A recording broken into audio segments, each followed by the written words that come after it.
Hey, what's up? What's going on with you guys, man?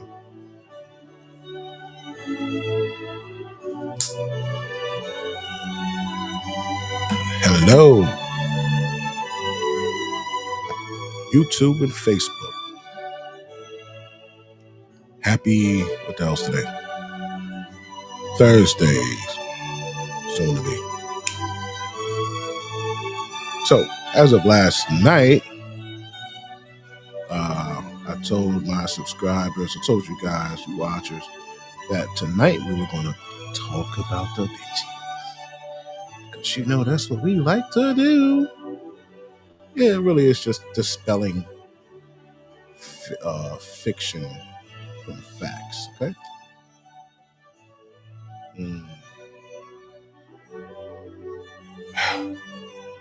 It's nothing like a good cigar, man. Okay, so what we're talking about tonight is, as you see up top, she leaves before she leaves, right? Now, what does that mean? Because I said don't let that go over your head. So what does that mean? Well, that means, oh, if you want to know what the music selection is tonight, this is Canon in D major.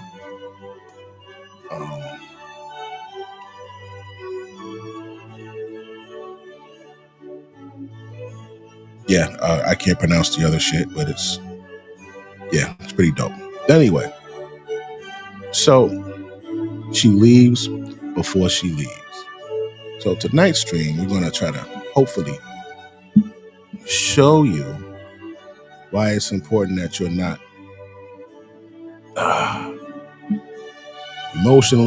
too emotionally invested, why you should not invest emotionally too early in your life.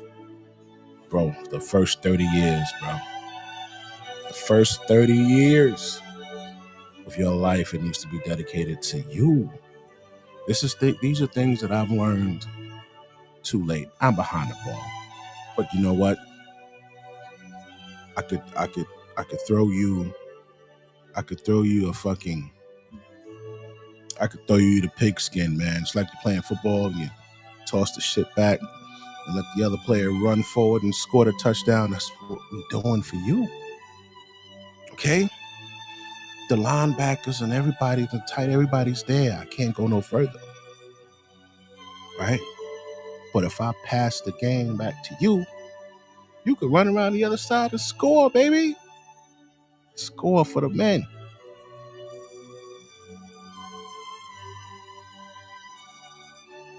Now, you'll see a lot of guys and ladies on these shows like fucking TikTok and all this shit. Right? They want to tell you how to get a woman to be crazy over you and all of this shit. Man, listen to me, man. Listen. Life ain't about a bitch, bro. I'm serious. If you knew what I knew, what I found out, you'd be like, yo, this shit is crazy. It was a hustle. It was a swindle, man. It was a way to get the stronger, more working workhorse human to generate more income for a purpose. And we've been swindled and they attached an emotional purpose to us. A woman. Yeah. That's what they did, kid. Single men don't generate income for these organizations, bro. Single men are content. Being single, you don't have to take out a second mortgage. You're not buying a fucking diamond ring and shit. You know, you're not doing all that bullshit. You know, you're not doing the extra overtime. You're not doing. You could pick up and leave the system, leave the matrix, as they call it. A nigga married. Listen, when I was in the military, do you know how many middle-aged men had to, and not even middle-aged, like middle-aged and like right before middle-aged, you know how many of the motherfuckers had to re-enlist, bro? They hated the job. They wanted to leave. and they couldn't leave. You know why? Because they had a mortgage. Because they had a wife. Because they just had a baby. So they wanted to go and pursue other things, do other things, but they couldn't because they had these two big ass packages. You know, if they were by themselves, they could run up the motherfucking stairs. Nah, they gotta wait for the elevator, go up the slow way because they got all this luggage. They had to stay re-enlist in the military. Corrections, you got motherfuckers staying there 30, 40 years. Why? Why are they staying so long? Why do people stay so long at a job they don't like? Well, when you start throwing in emotional attachments, and attached to that emotional attachment is a financial attachment, you can't go nowhere. You do that shit too early, you fuck. I'm not saying don't ever involve yourself in shit like that. I would not say that. That's stupid. I'm saying don't do the shit fresh out the gate. That's the first thing niggas want to do. As soon as I get a job, oh, I need to get a bitch now. You immediately just want to go and take care of somebody financially, financially, emotionally, physically. Yeah, like you just looking for a fucking leech fresh out the gate. You just got off the porch, bro. Looking for a chick. And I always recommend,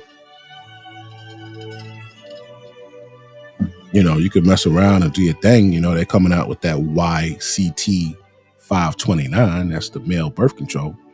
Get your buns, use the condom because these motherfuckers are dirty. Use the condom, man, and don't make no babies. Look around at the world, man. People are fucking scumbags, bro. You want to raise a baby around these motherfuckers? Like, this is some shit you got to think about. Yeah, you're in a rush to start a family, a rush to do that. Where you gonna raise your family at, man? What zip code you in? I say don't even sleep with a chick in a fucked up zip code, man. That bitch live in a fucked up zip code, nigga. Because unless you got 100 grand in the bank, disposable to go fuck around and move to a better area, man, your kid is gonna be with her ass in the ghetto. So don't do it.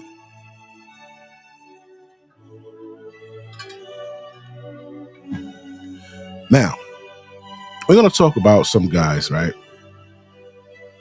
Who learned the hard way, and it cost them a pretty penny to leave, right? This is divorce. I don't recommend marriage for you guys. I recommend domestic partnerships, okay? But when we talk about rich folk, one that always comes to mind, aside from Steven Jackson, is Dr. Dre. Now, why Dr. Dre? Well, because Dr. Dre had to drop a cool $100 million on divorcing his chick.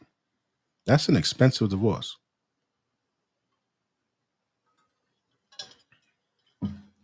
But I know you're not Dr. Dre. We're not Dr. Dre's here.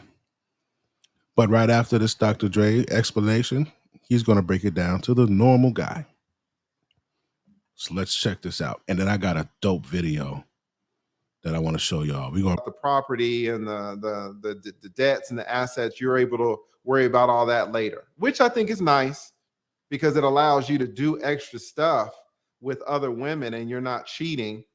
And then you can worry about the money later. So you can get your biological needs met without cheating, without resetting the whole divorce. A lot of you guys will file for divorce and then y'all will still be sleeping with your ex, and that'll restart the whole thing. You say, well, I had to sleep. So what he's saying, right? These women today, we're finding out through social media and other means that they cheat more than men, right? Just as much as men. So here's the deal. Shorty cheats and you reconcile with her. Now she is once again eligible for alimony.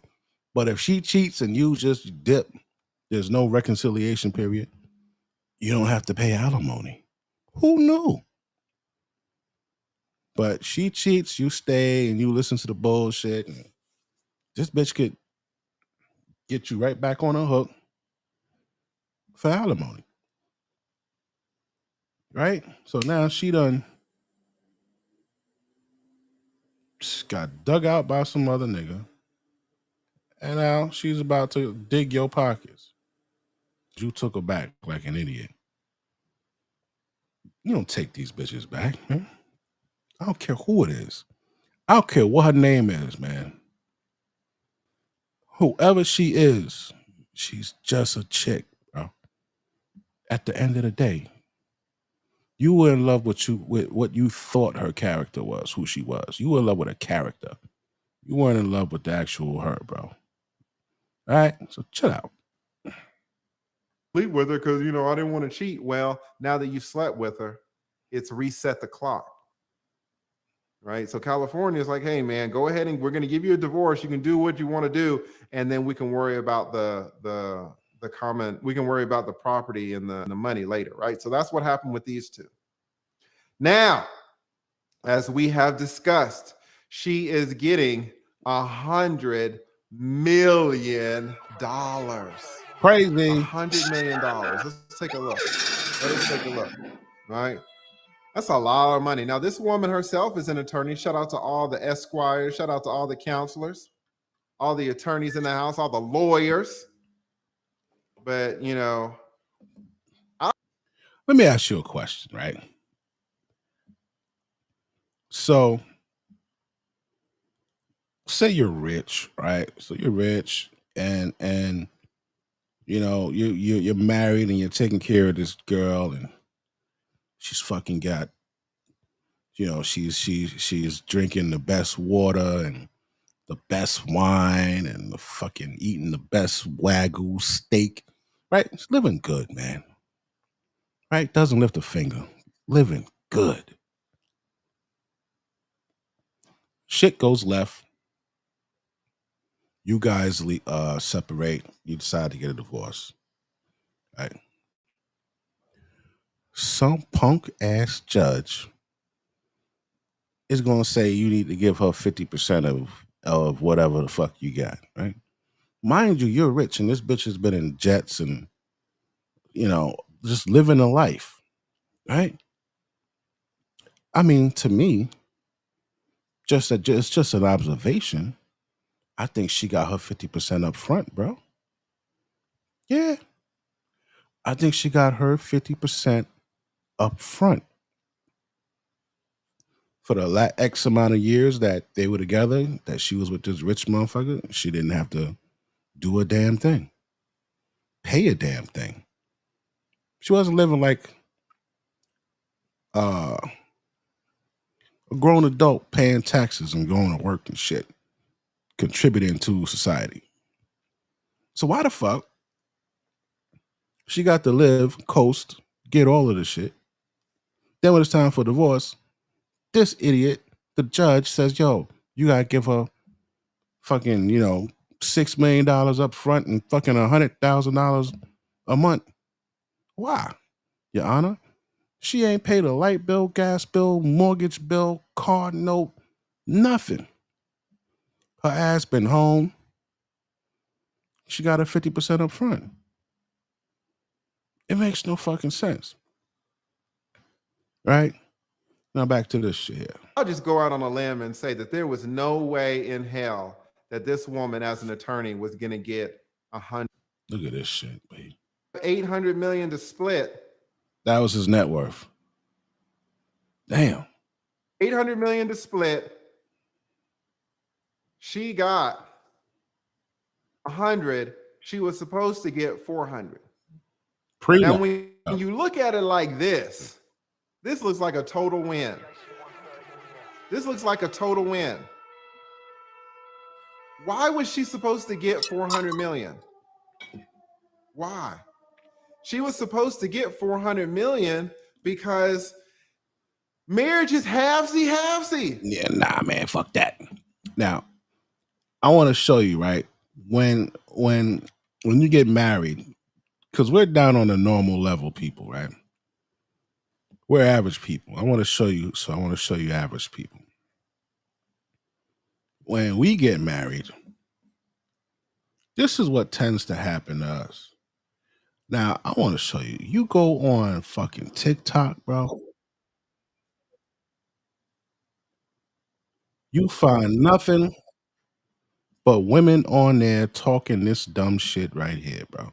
Have you seen this broad here?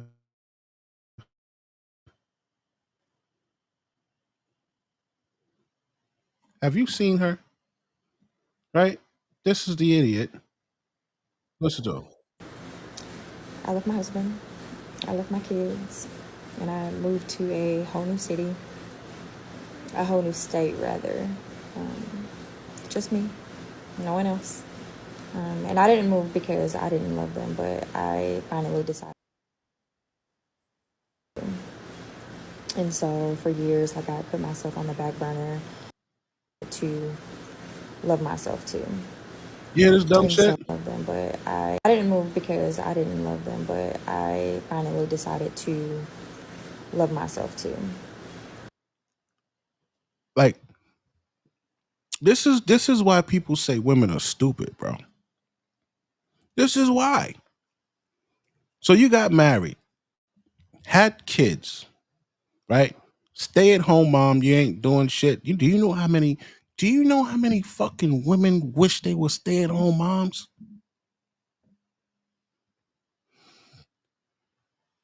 These bitches gotta get on a train or the bus, you know, crowded as fuck, rush hour, take the kid to daycare, rush out to work, go through the whole fucking work day, then rush from fucking work back to the daycare or wherever, pick the kid up, rush back home, clean the kid, fix dinner, feed the kid, clean up, and then take a shower, eat, and then get ready for bed to do it again. Fucking 5 o'clock the next morning. And you got bitches like this talking about, yeah, I left because I left for me. And I don't know. I just wasn't feeling like I was doing it for me. Like, just just fucking stupid, bro. And now you got some chicks, okay, maybe they got a car. They're driving in traffic. You know what it's like to sit and drive in traffic? That shit is rate even more of an anxiety raiser than being on a fucking train. Because you can see where you got to go, but motherfuckers can't drive. Right? And here you got this little fucking, like, she's just too fucking soft. I couldn't marry a bitch like this, my damn self, man. She's like those women who are like super soft and like victimhood. Like, she just looks like she's always a fucking victim. There's always something wrong or bothering her, or like, I hate chicks like that. Like, bitch, ain't you grown? Like, come on, man. Like, I ain't telling you to act like a man, bitch, but like, come on, man. Get this shit going. And so for years, like I put myself on the back burner, just For years, I put myself on the back burner. You don't pay no bills. You have a 24-hour bodyguard, bitch. You get like you were set. I'm gonna tell you what it is. She wanted to go home. And you know what happens a lot? I've noticed this. This is some real shit. Women, when they get shit too easy, bro, they don't appreciate it. Like, fresh out the gate, you get a dude that got money and puts your ass up in the house. So now you's a stay-at-home mom. You chilling. Then you had the babies. You ain't had the babies first. So you got lucky. You got what these broads call First, back, about 5 years ago, they used to call it uh male male provider mindset. Provider male. Oh, I want a provider male. Then it went from provider male to what do they fucking call it now? Leader. And everybody wants a fucking leader because they know that if I say I want a leader, right, then it's like, oh well, I think everybody deserves a leader. She don't mean a fucking leader. She means a goddamn provider. She means she wants a nigga to just pay all of her fucking bills and she don't have to worry about nothing in life. That's what she means. But the hard fact is, just because you're a woman, that don't mean that's what you deserve. Some women deserve a fucking another 8-hour overtime. Me, like some of y'all just, that's what you deserve, man. You deserve another fucking tour.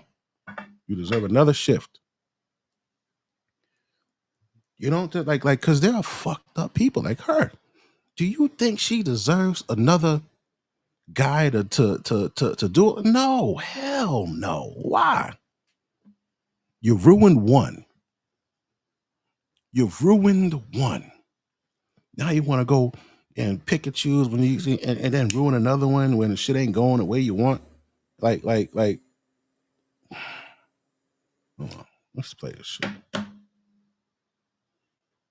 Being a mom, being a wife, which is great, that's awesome. But, all this time, like, I was wearing a smile, but deep down, like, I wasn't really happy inside, And so one day I realized that I couldn't keep living a life that made everyone else comfortable while I was crumbling inside. So literally, like, While you were crumbling inside, I wish nothing but poverty and fucking not enoughness on these bitches, bro. I really do. Because I hate these people just taking advantage. You're taking advantage of people, man. And it wouldn't be a problem. There wouldn't be this talk. It wouldn't be no manosphere. It wouldn't be no red pill if women weren't doing it so long and in such high quantities, man. Women literally use men for everything. Women literally, honestly, I'm being honest, bro. This is real shit. Logic and facts only. A lot of women are able to maneuver around this world because of horny men. Listen to me. You're able to get this job, get this position, get this record deal, get this movie script, get your fucking furniture moved out of your apartment to another one because of horny men. Because of the possibility of them thinking that you might like them. So they're going to do something for you. That's how they maneuver around the world. Like, a lot of broads really don't have talent like that, man. There was a chick, what's that broad name? She did that, she made that song, Heard It All Before. Baby this, baby that, but your lies ain't working now. Yeah, that, whoever that chick is, right? She just did a show and like sung the song, bro. Oh my God, it was horrible. Sound like what I did just now. It was trash.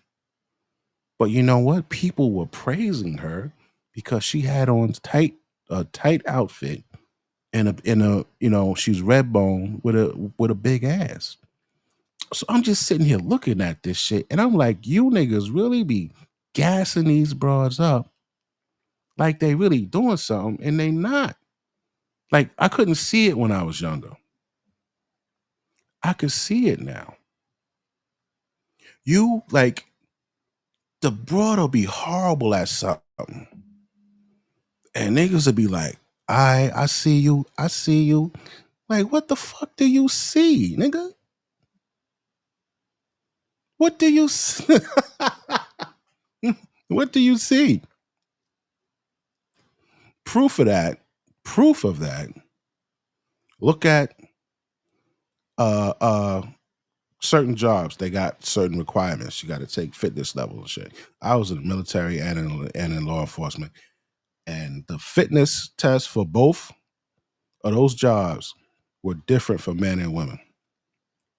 And the crazy part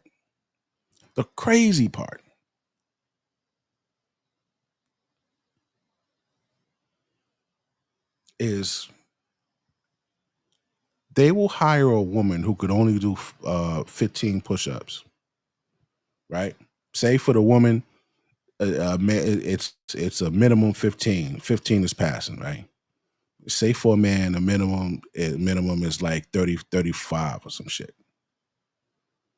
They won't hire a man who can do, say he can't do the 35 push-ups, right? They won't hire him. Say he could do 33. They won't hire the nigga that could do 33 push-ups. But they'll hire the chick who only does 15 fucking push-ups, bro. What? What? Wait a minute. What? Even on his worst day, he's doing better than her, and you won't hire him. You just hire her. All right. So yeah, there's a bunch of these broads on TikTok. You got her, right? Her stupid excuse. You got this, and this is a trend. This is something that they're doing. They're going on TikTok and they're acting like they were fucking held at a concentration camp or some shit, right? And this is like, look at this broad here. This one here, she brought this shit back to the fucking market. She brought this shit back to the dating market, bro. No hair. Her voice is annoying as hell. Look. Almost every single day of your life. Every day.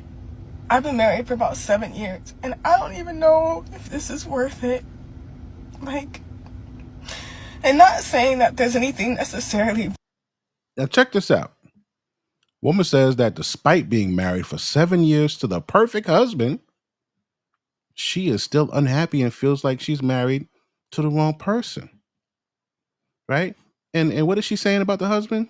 Wrong. There's nothing wrong, and that's the point. Like, I don't even know why I'm upset. I'm just like not thinking that I made the right decision. Like, and I am a good man. I do. And that's not the point. The point. That's not the point. There was another broad who said, being a good man isn't enough. Let me tell you guys something, bro. Life ain't about it. Do you know why people got married?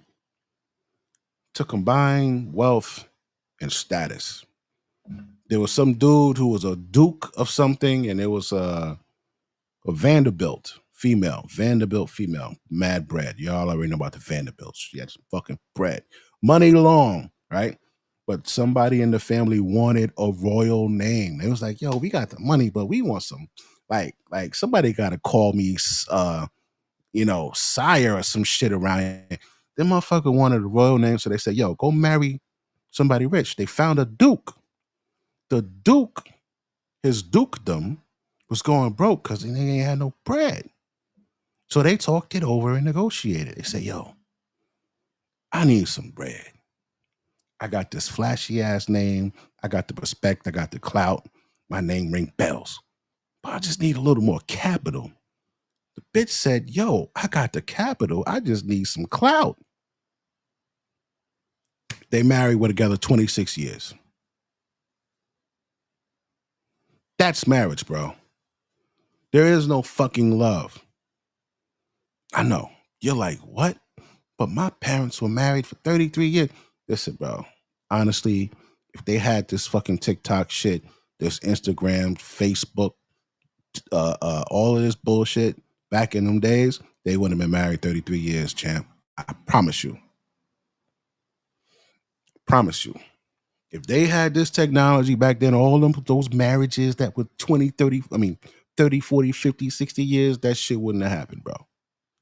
Wouldn't have happened. Because there's too much access. If I don't know how old you are, but back in the day, I'm gonna say definitely the 80s to the 90s, right? If you moved, nobody knew where the fuck you was at, bro. Nobody. We had what's a book about that was this thick called the White Pages. If you picked up and moved, if they moved to the next fucking borough, you were just lost. Unless they knew where you worked. But other than that, if you picked up and left, nigga, that was it. They don't know where you live. You changed your phone number, you was really gone. Yeah. That's how your mama left your fucking dad. Took you and ran from your daddy because there was none of this shit out. A lot of bitches did that. They just up and left, nigga. They packed a couple suitcases and went to the fucking Greyhound down at what's that shit called? Grand Central? No, not Grand Central. Where the fuck Times Square? And left, nigga. They pop up. Nobody know what. Nah, she not here. I don't know. I ain't seen her. I don't know what shit. Now your motherfucking kid gone. That's what happened to a lot of you was with your mama and daddy situation.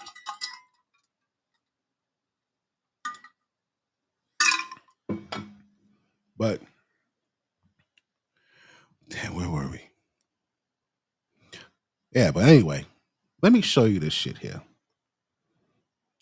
Right? About when they fucking leave. This is awesome. You're gonna like this. Cause I loved it. I watched like about 30 seconds of it and I said, oh, I gotta show this to them. They're gonna like this. Let's go.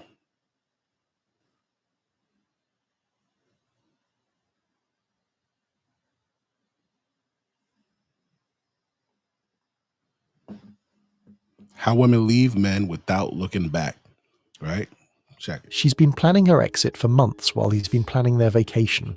What? She's already downloaded dating apps while he's been looking at engagement rings. What? She's been emotionally preparing for single life while he's been thinking about their future together. The relationship has been over in her mind for half a year, but he won't find out until she's already moved on. The relationship has been over in her mind for over half a year. That's what I'm talking about. When I say she leaves before she leaves, that's what I'm talking about. The relationship has been over in her mind for over half a year, 6 months. The last 6 months, you up here, you know, and you could feel a change, bro.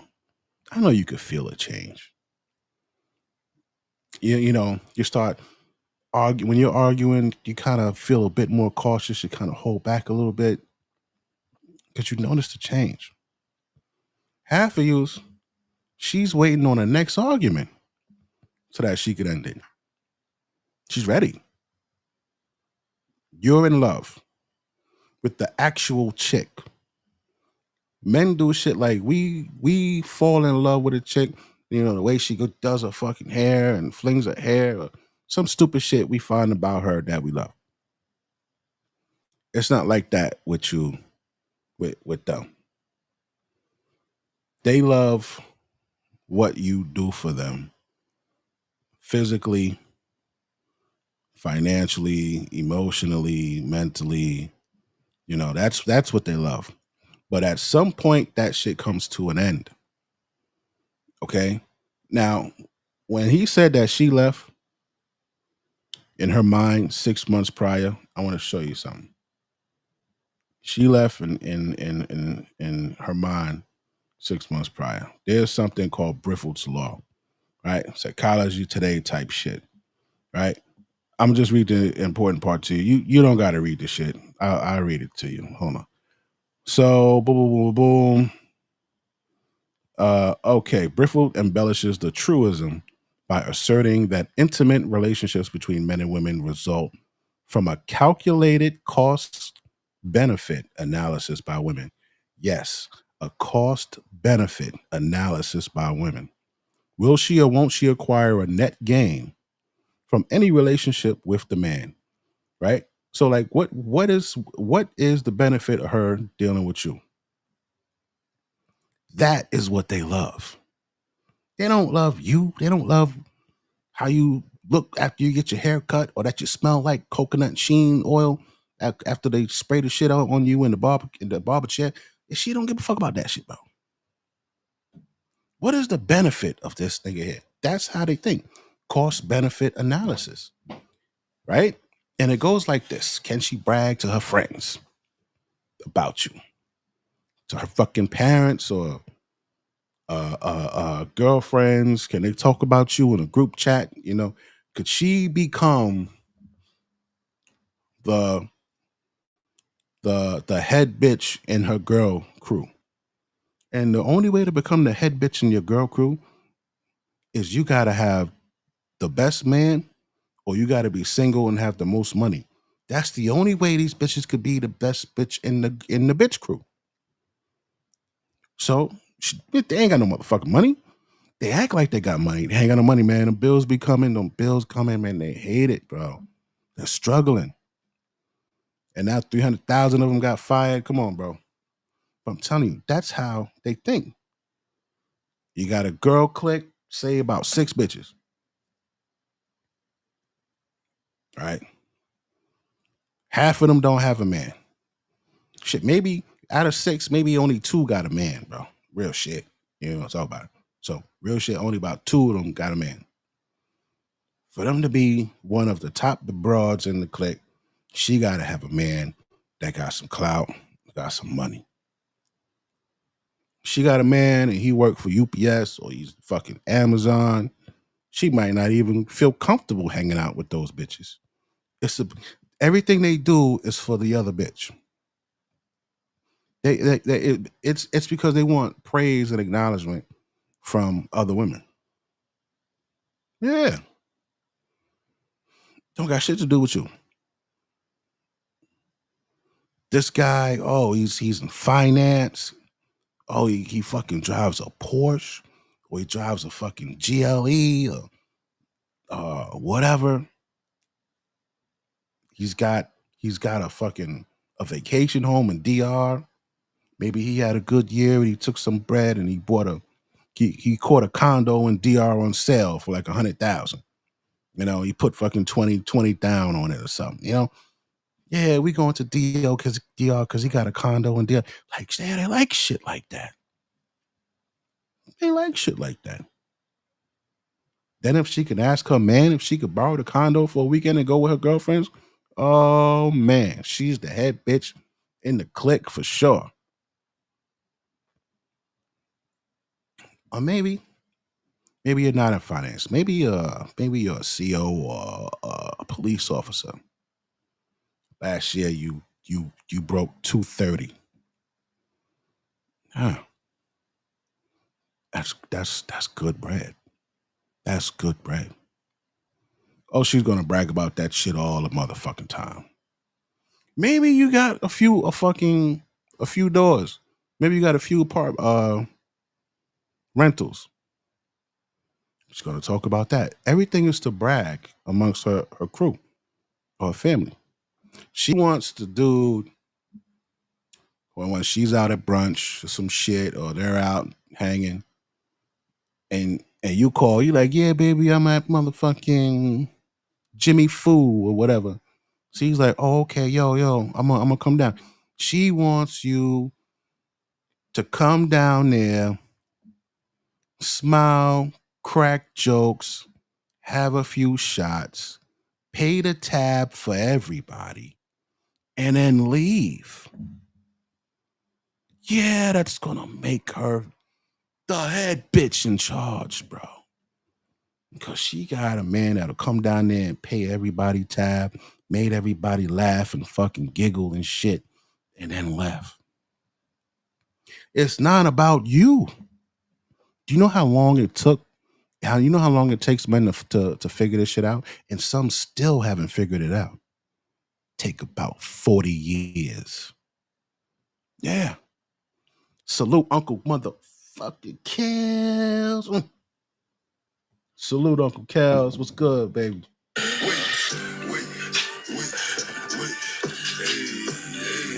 Woo! Salute Uncle Kels. What's good, bro? That's what they want. They don't love you, Papa. I'm telling you, I promise you. I promise you. Ain't got shit to do with you. And especially if you looking for love in 2025. I'm sorry, bro. You gotta wait till like 20. You gotta wait till 2050. Real shit. You gotta wait 25 years.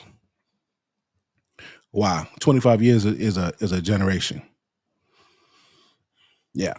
So this whole generation is fucked. Okay, so the kids that they have, right? So here's how I go.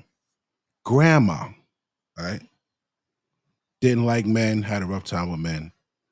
She raised her daughter. Her daughter don't like men. Got the mindset, fuck these niggas, city life, city girl shit, boom. Right? Then she has a granddaughter.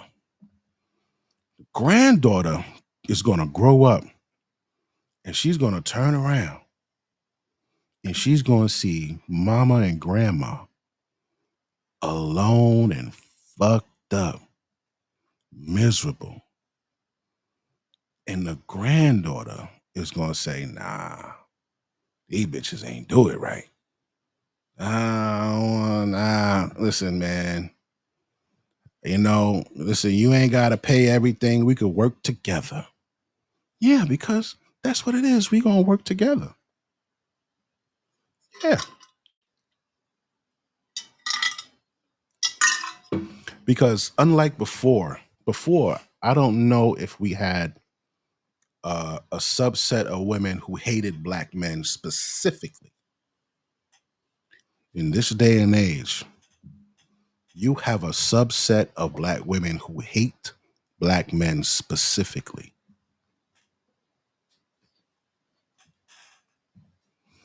Yeah. So there's a lot to combat here. You got to combat the hate from the regular hate of the world, right? You got to combat the hate from feminism, and you got to combat the hate of black chicks, your own women who just don't like black men. They just hate them. There's black women in a group called Stormfront. I don't know if you ever heard of it. Stormfront is one of those like neo-Nazi nationalist groups type shit. Yeah, it's black women in there too. Right? But tonight's show is about how you could tell that this broad don't fucking like you. And I'm gonna tell you, women, they'll tell you that they don't need a man. Women out here ain't shit without men. Shit. Because most of the things they have, they got it from men. If men weren't here, or if men turn cold towards women, so like, yo, go to a woman's business, go do business with a woman, they will fucking fail miserably.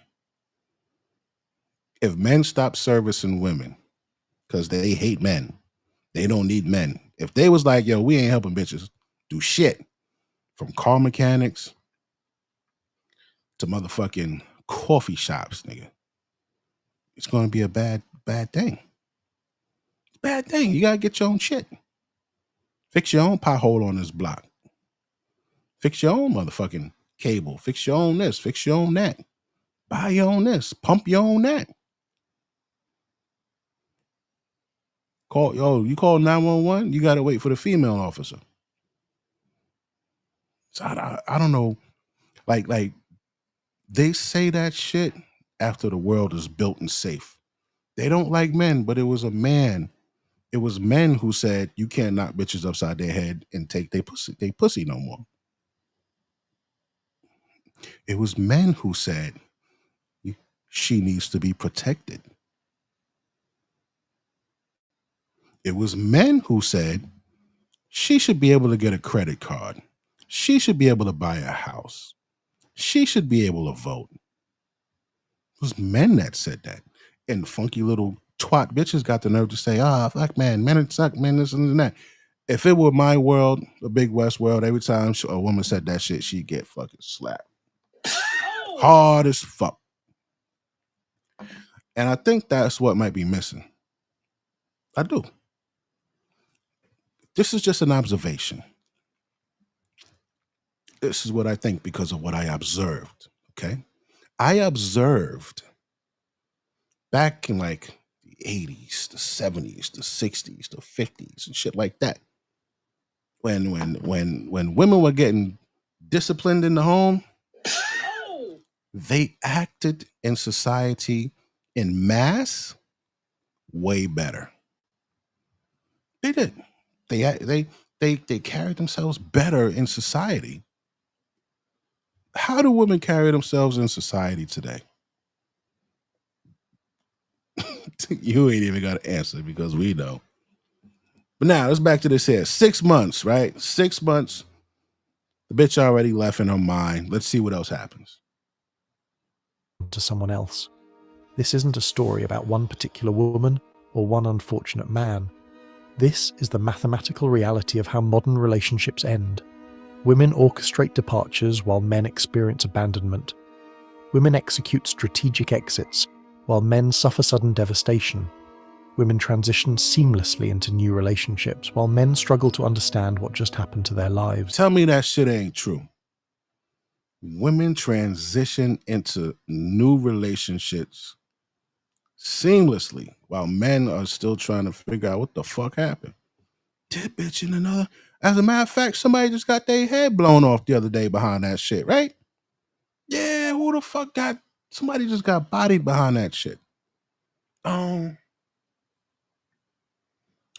guy, I think it was a hospital in Detroit. I'm not sure. I think Ohio or some shit. The motherfucker went up to that hospital, man, and just shot her ass. They argued for a little bit. I think he shot her ass like 6 times. Yeah. There was another chick. This chick here, she got shot with a fucking with an AR-15. She was with a man for 6 years. That was her fiance. Right? 6 years. They got engaged. They broke up. 2 months later. No, I'm sorry. 2 months later, she's engaged with a new guy. 2 months later, engaged to a new guy. So what does that mean, y'all? If you was with this guy for 6 years, then you broke up with him, and 2 months later you engaged, that means you was fucking with this dude for a while you was with your other fiance. Right? Because she said, I don't know why he act like that. I ain't even do nothing to him. Yeah. Oh, they're always innocent. Every woman you get with, her last relationship, that nigga did this, did that, and da. I done been with some women who have said the most horrible shit about men. And I found out that bitch was a manipulating fuck. Yeah, I found out. I said, yeah, you know what? Yeah, nah, I don't think that motherfucker did that to you. I think you just got a problem where you just can't sit your ass down and just be in a relationship. And that's actually men's problem. History repeats itself, right? I swear to you. I seen women used to like say a guy and a girl were together, right? Boom. Last night they had sex and they were chilling, everything was great. She goes through the park and she sees him in the park. He playing ball, he with his boys and shit. Yeah, nigga, nigga, bust your ass, nigga, right? Boom. She walking by, she's standing there. The dude don't like leave the game and go over there and talk to her and shit like that. He like, yo, what up? Right? She like, yo, why you act like we wasn't just together last night? Like you can't, say hi to me like in front of your friends. Like Why you want to be? Why the in front of my friends part? Why do you want to be acknowledged in front of these? Like, and that's the thing. They want you to acknowledge them and all. So you supposed to stop what you doing to go and do what the fuck she wants you to do because she wants you to do it. No, I used to wonder why dudes would do that. I was like, yo, why are women complaining that guys kind of ignore them or act like they're not there? There's a reason why, and we see it today. History is repeating itself because niggas is ignoring bitches now. They're ignoring bitches now. Not in mass, not yet in mass, but they're ignoring them because, yo, you guys are acting a little fucking crazy. You're like, let me see something. Is this it? Yep. This right here. How you doing? For the girls. For the girls. You signed it for the girls? He just walked right past her. And she's upset. For the girls. What's up, love? How you doing? Please. What's up, love? How you doing? For the girls. You see that? He is ignoring these bitches. And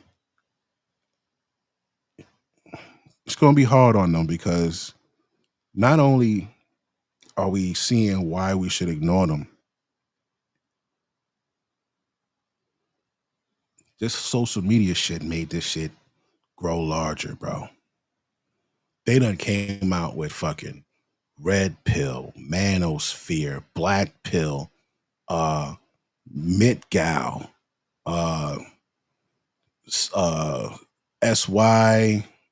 SYSBM, like all of these groups with passport bros. Like, nigga, I mean, really think about this. How, like, do you wonder? I wonder, do women wonder? Do they think about how it feels to have like a subset of men actually just be like, yo, I don't even want to talk to a bitch that drink the same water in the country as these hoes. I got to go somewhere else. They actually want to go 8,000 miles away buying plane tickets and shit to get the fuck away from you to go take this little chick out to get something to eat. Instead of, taking Keisha downtown to get a fucking steak and a cocktail. They'd rather go take some Thai bitch out. Or Dominican or Costa Rican or Brazilian or whatever. Like, you gotta realize what you're doing at some point and say, what the fuck are we doing? When this shit really kicked off, it was the cheesecake thing. You remember the girl didn't want to go to the Cheesecake Factory. She said she looks too good to go to the Cheesecake Factory. She had on like some fucking $6.99 beauty supply store earrings, a fucking bullshit ass $15 dress from fucking Shein or some shit. Like, get out of here, B. Like, it was just crazy, bro. But social media and certain pioneers like Kevin Samuels and others, they really pulled the coat and made men say, you know what? Why the fuck are we doing this? That was the big part. Why are we doing this? Who said we got to do this shit for women? They ain't appreciative of this shit. Niggas is marrying them, putting their dreams and everything on the back burner for this broad. They don't appreciate that shit. So why the fuck are we doing it? When we started asking that, niggas went crazy. There's dudes on this TikTok and on this YouTube shit, bro, that are hardcore fuck them bitches. That's their thing. All right, but let's get back to this. The asymmetry is relationship. While men suffer sudden devastation, women transition seamlessly into new relationships, while men struggle to understand what just happened to their lives. The asymmetry isn't accidental, and it isn't personal. It's the predictable result of how power, options, and social dynamics actually work in contemporary romantic relationships. Women have systematically stacked the deck in their favour when it comes to relationship endings, and most men don't even realise they're playing a rigged game. Today, I'm going to expose the hidden architecture of female relationship departure, reveal why women can leave without looking back while men are left picking up the pieces, and explain why this dynamic represents one of the most significant dating disadvantages that men face in the modern world. The most devastating aspect of how women leave relationships is what I call the silent exit strategy, a systematic approach to relationship termination that begins months before the actual breakup and operates completely outside the man's awareness. This strategy begins with what I call the internal withdrawal phase, where women psychologically detach from relationships long before taking any external action. Wow. During this phase, she's already processed the relationship ending in her mind, worked through the emotional implications, and made peace with the decision to leave. Meanwhile, her partner continues operating under the assumption that they're working toward a shared future. The silent exit strategy includes sophisticated emotional preparation that allows women to minimize their own trauma while maximizing their strategic positioning.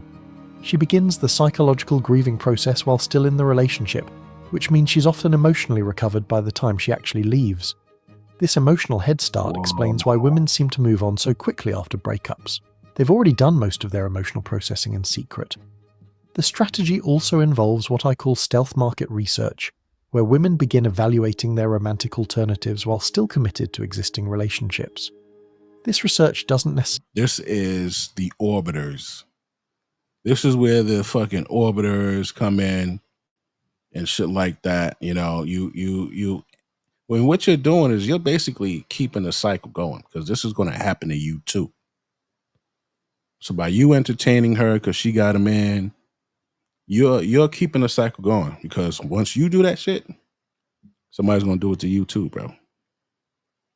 Bitches in a relationship, all right, man, yeah, leave it the fuck alone, right? Necessarily involve infidelity, but it does involve assessing whether better options are available and positioning herself to access those options when she becomes single. Get some water. Physical preparation is another crucial component of the silent exit strategy. Women often begin improving their appearance, expanding their social circles, and developing new interests that will serve them well in single life. These changes might be disguised as personal growth or new hobbies, but they're actually strategic positioning for post-relationship success. The silent exit strategy is particularly effective because it violates men's assumptions about how relationships end. Men typically expect relationship problems to be addressed through communication, conflict resolution, or mutual effort. They don't anticipate that their partners might be secretly planning departures while appearing to be invested in relationship continuation. This strategy allows women to control every aspect of relationship ending: the timing, the circumstances, the narrative, and the transition process. By the time men realize what's happening, women have already secured their advantages and minimized their vulnerabilities. What makes female relationship departures so effective is what I call the departure control matrix, a comprehensive system of advantages that allows women to dictate when, how, and under what circumstances relationships end.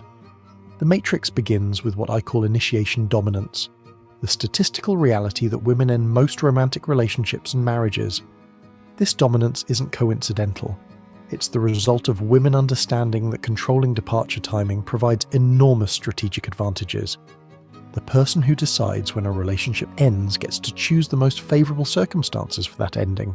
Initiation dominance operates like corporate restructuring, where the company announcing layoffs has months to plan the transition, while employees learn about their termination the day it happens.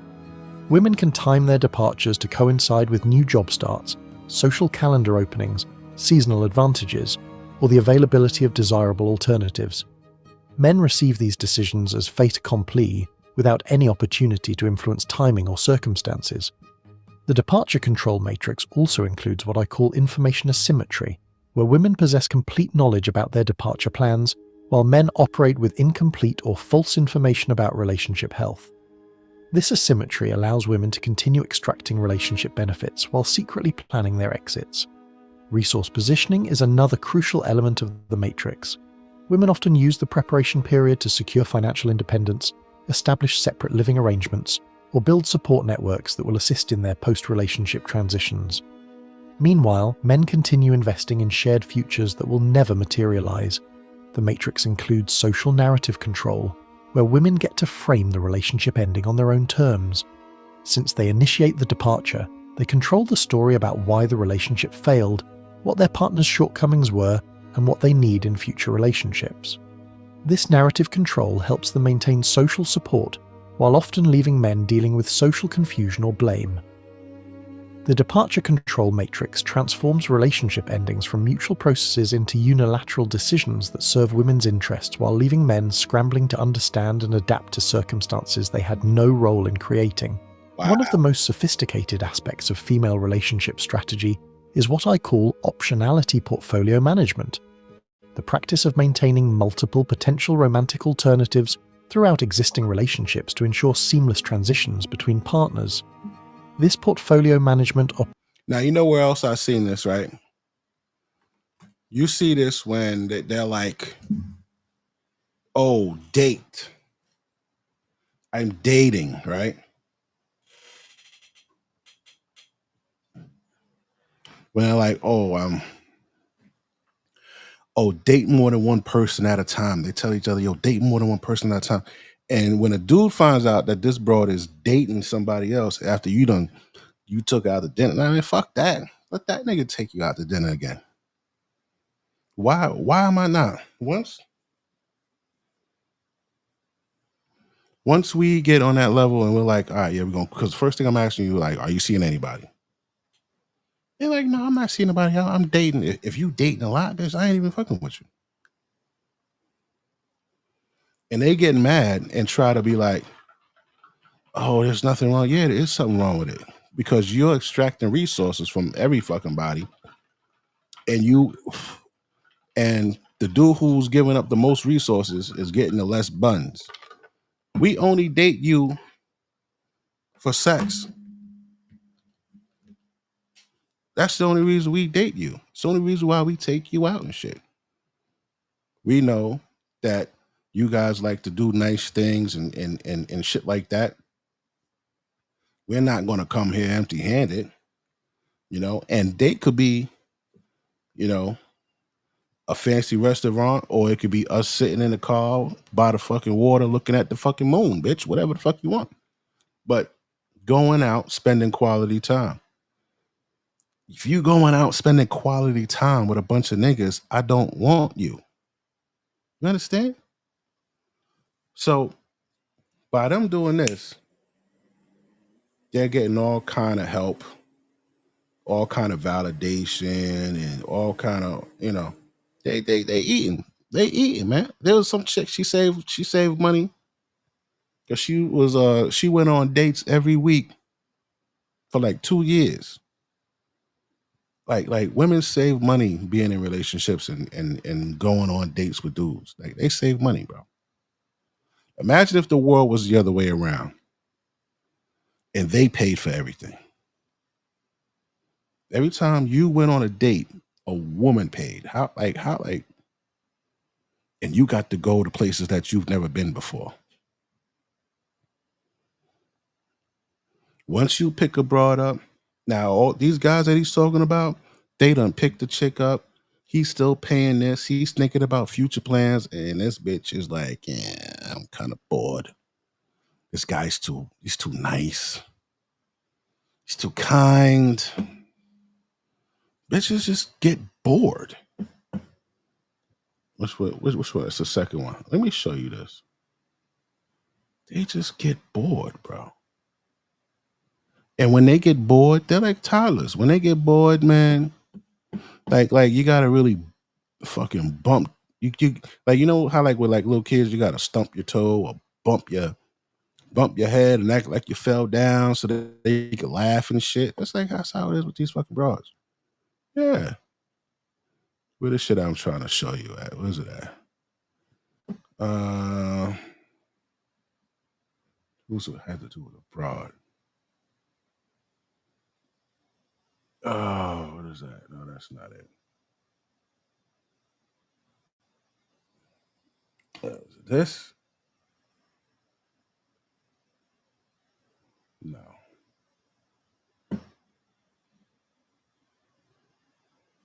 Like, look at this guy.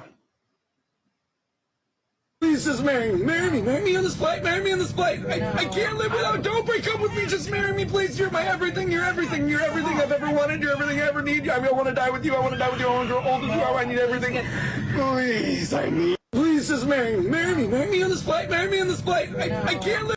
Bro, don't be him. Don't be him. Whatever you do. All right, I'm trying to see what it was I wanted to show you.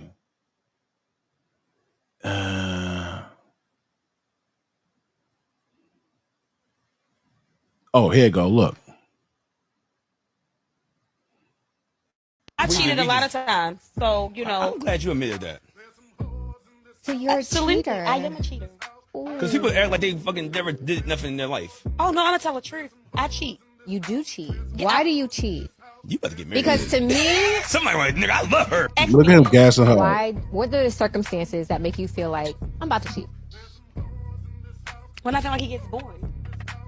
When you feel like you're bored, or you feel like he's bored? I'm bored. No, I'm human. Like if I'm not happy, I know somebody's gonna say, "Well, if you're not happy, why you stay?"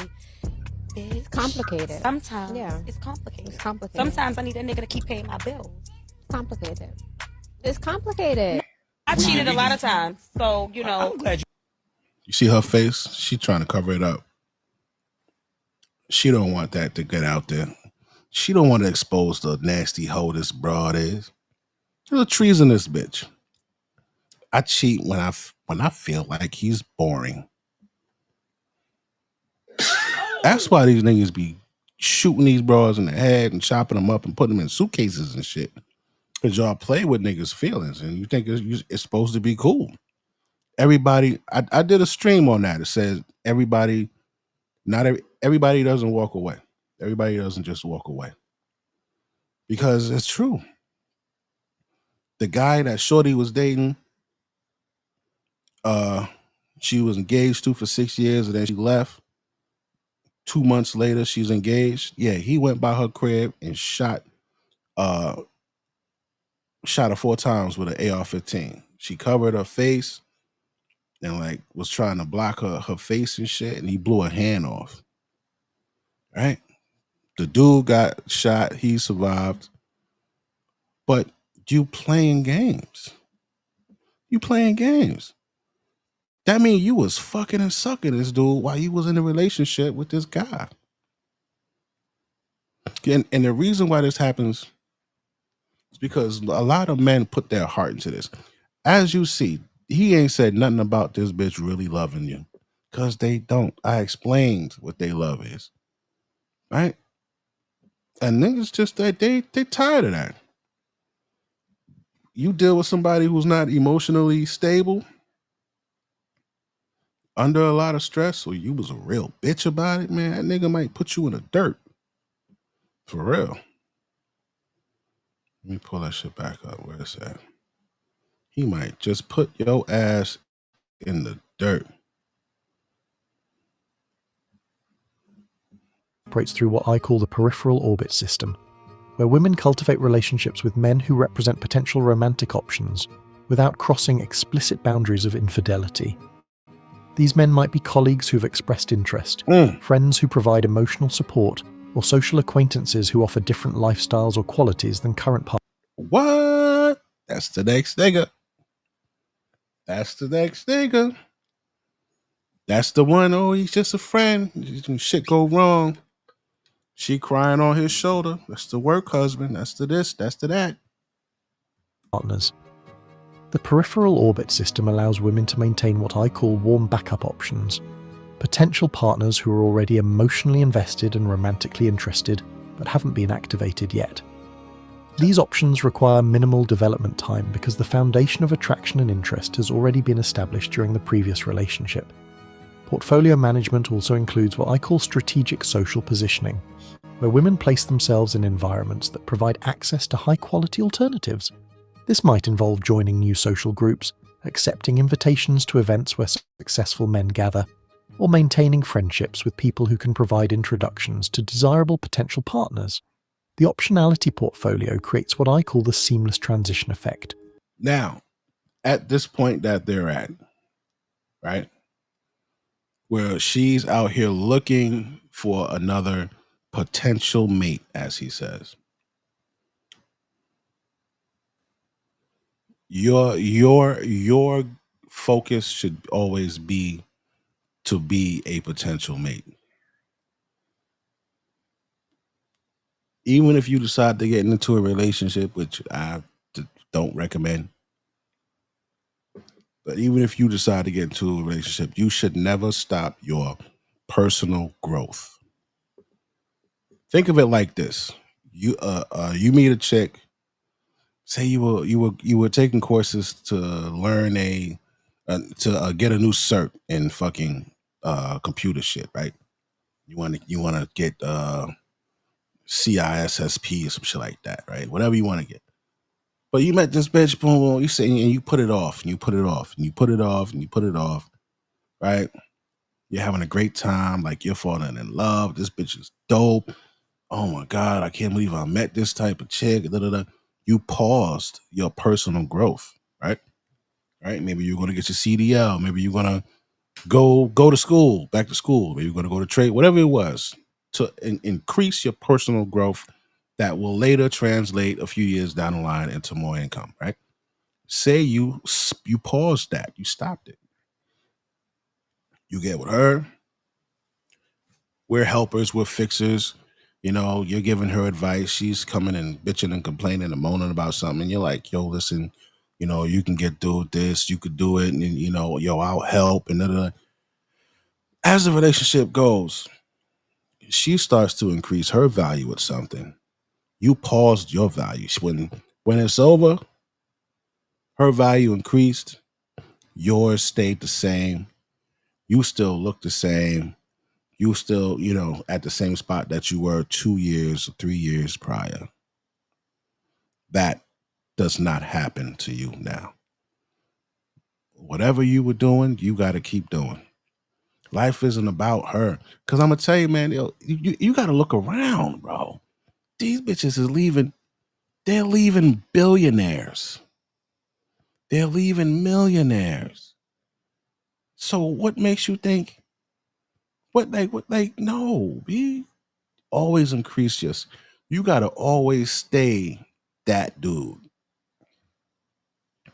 A lot of times I've noticed dudes will get with a woman, they'll get married or in a relationship, and the things that made him attractive to her, he stops doing.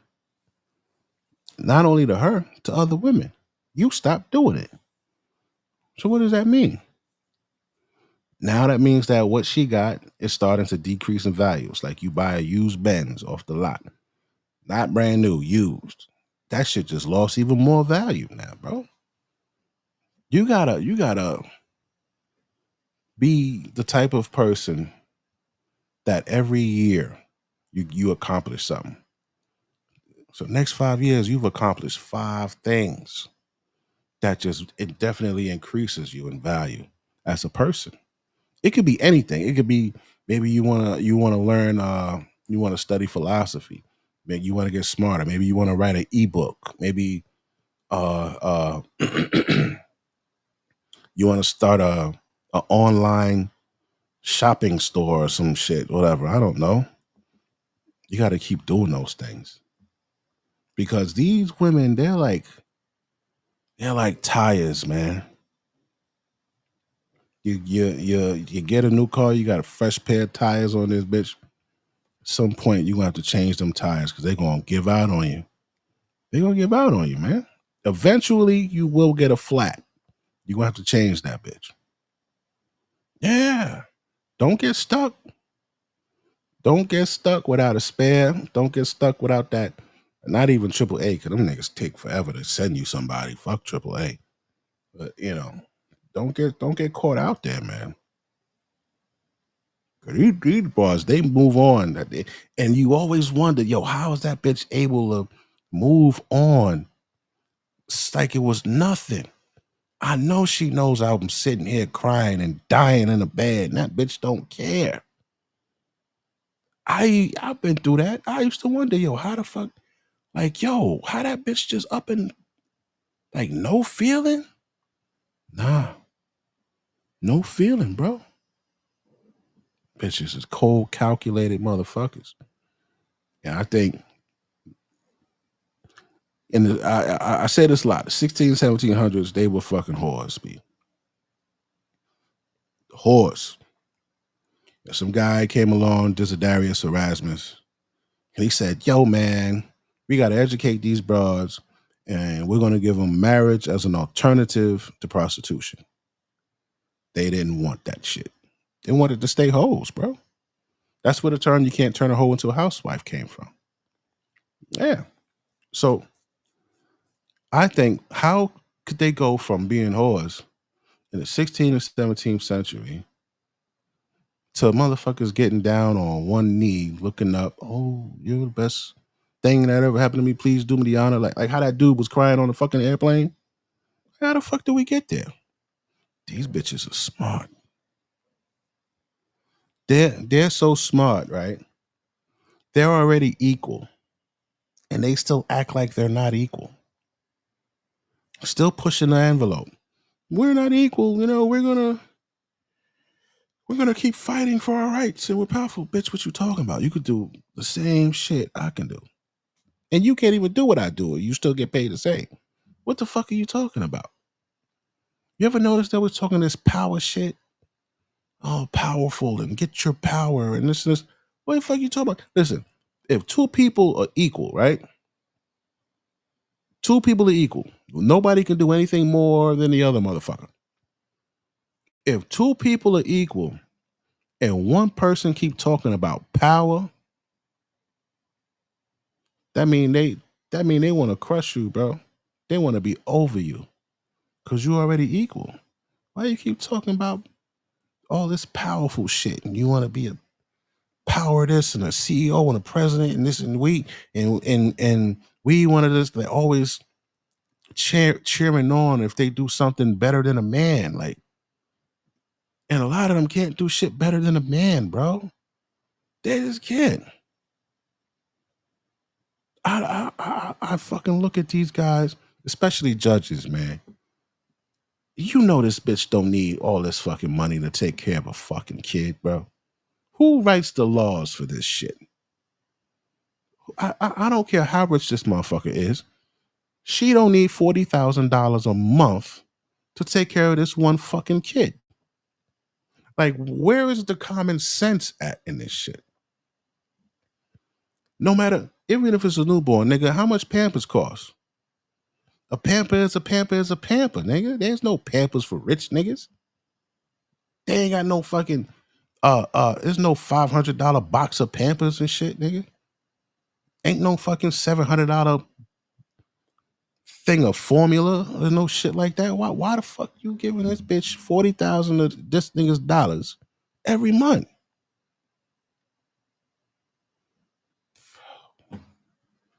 Got off topic. I got a little emotional. Excuse me. Where women can move directly from one relationship to another without experiencing periods of loneliness, uncertainty, or reduced lifestyle quality.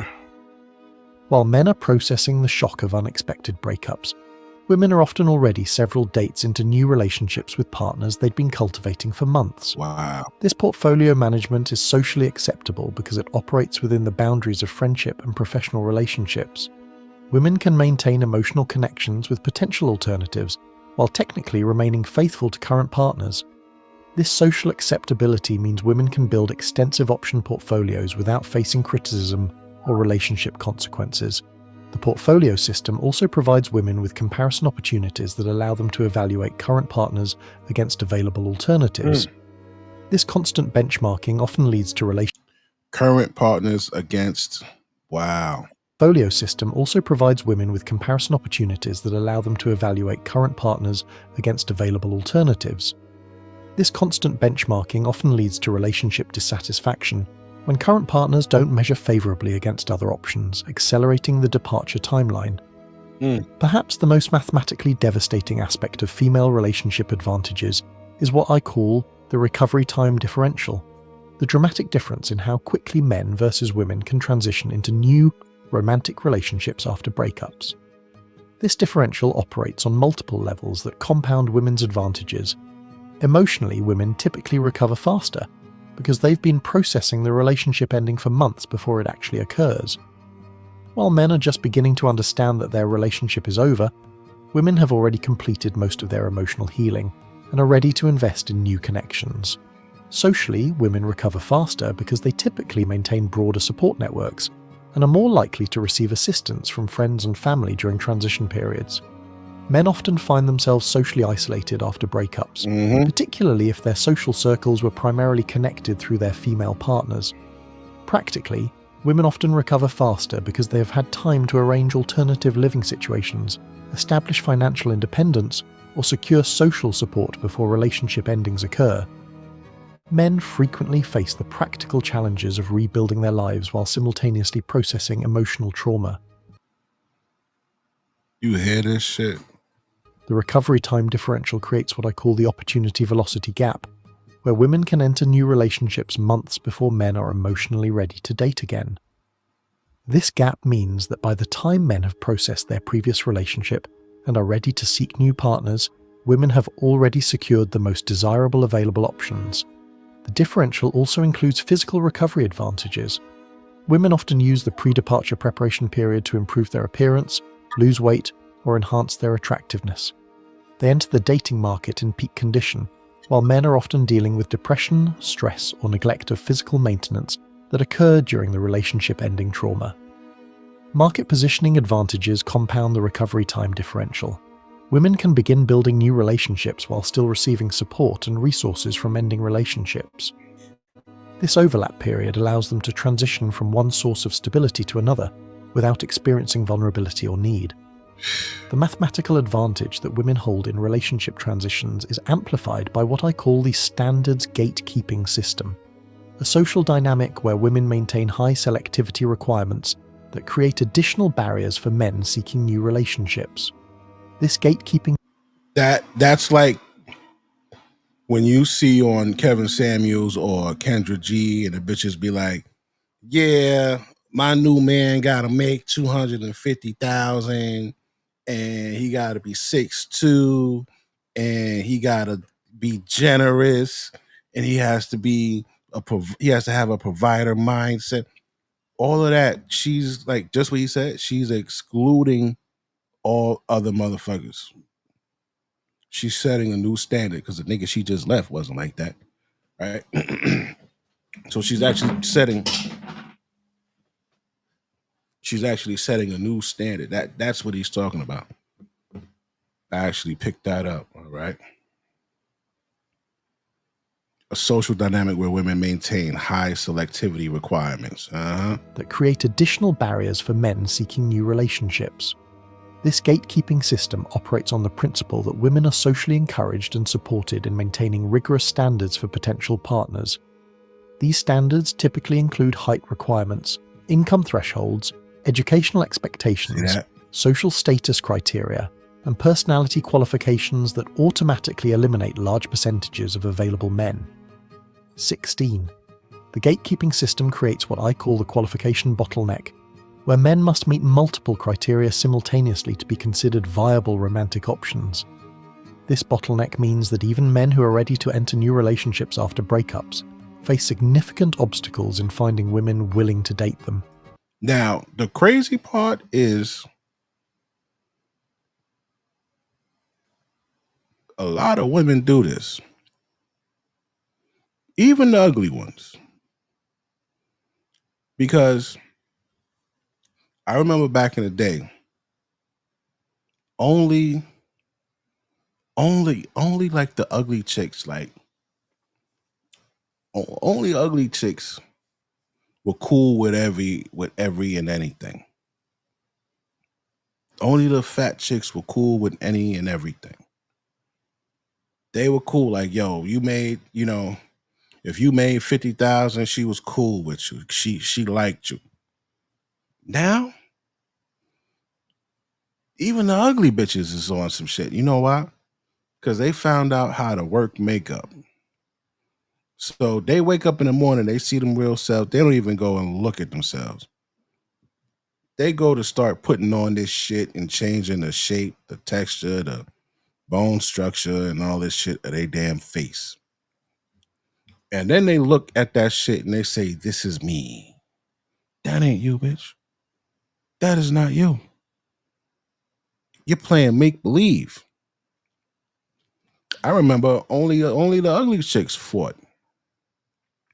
You wouldn't catch pretty girls. They wore some bougie shit. Like they was just too sophisticated or bougie or pretty to be fighting. That's why they ain't hang out with ugly bitches. All the pretty bitches hung out together because the ugly bitches would fight. Cause they, fuck. I ain't like I'm pretty, nigga. I'm gonna hold it down. Yeah. That's why they didn't have ugly friends. But now the ugly bitches found out how to work makeup. So guess what? Now you see a bunch of broads everywhere fighting. There's only a small select of pretty people out this motherfucker. Handsome men and pretty women. It's a small selection of them. Everybody else is average or below. You got some niggas that's a 6. You got some niggas that's a 3. You got some women that's a 5 or a 7. And you got some women that's a 3 or a 4. She put makeup on, the bitch is a 6 or a 7. Yeah. So the attitudes have changed. The requirements have gone up for men because men can't change their appearance. If a dude could change his appearance and use makeup and it was socially acceptable and he could go from a 5 to like a fucking 8 because of makeup and hair pieces, he don't gotta be bald. This nigga could get he could get 360 waves, he could get dreads, whatever the fuck he wanted. Yeah, that nigga could go from a 5 to a 8 or a 7 like that. But in today's society, if you a 5, you's a 5, nigga. You might be a 4 when you wake up.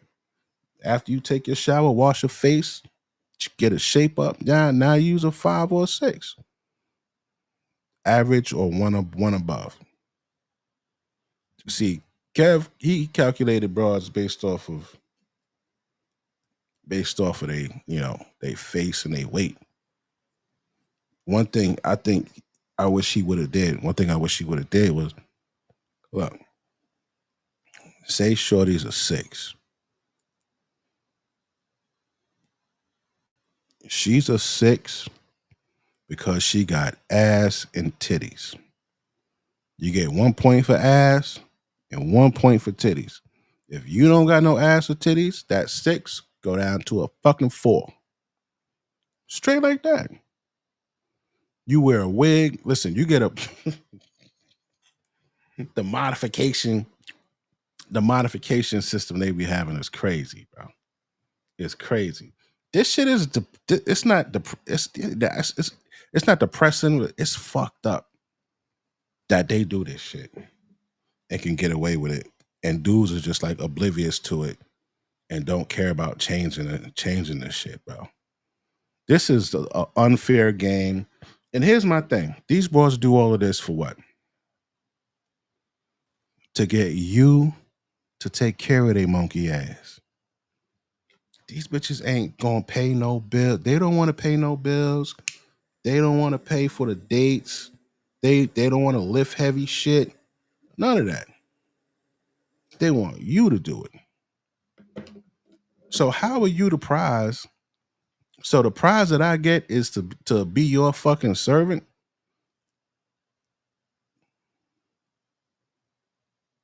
That's the prize.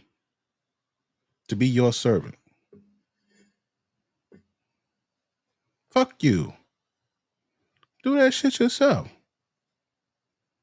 You can't ride in this motherfucker. You ain't put in on this. Y'all gotta stop. You hear these motherfuckers like that nigga Yada and all these other motherfuckers. Yo, man, you should require 50,000. Why ain't nobody beat that nigga up yet, man? That nigga dumb as fucking rocks, bro. I can't stand these panda ass niggas. Why you what? He should be able to show you $50,000 in his bank account.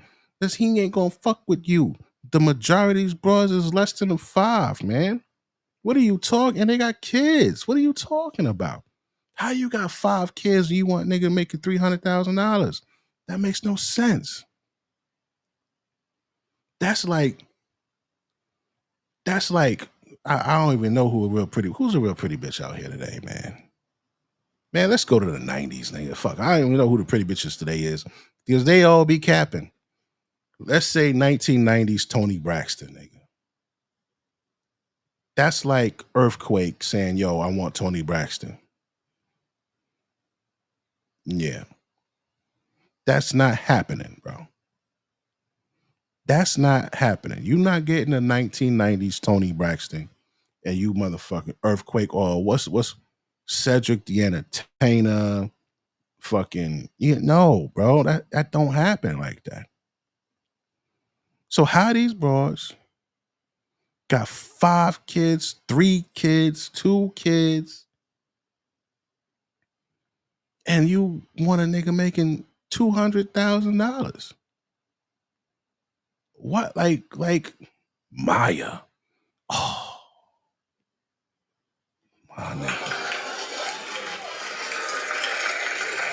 my nigga.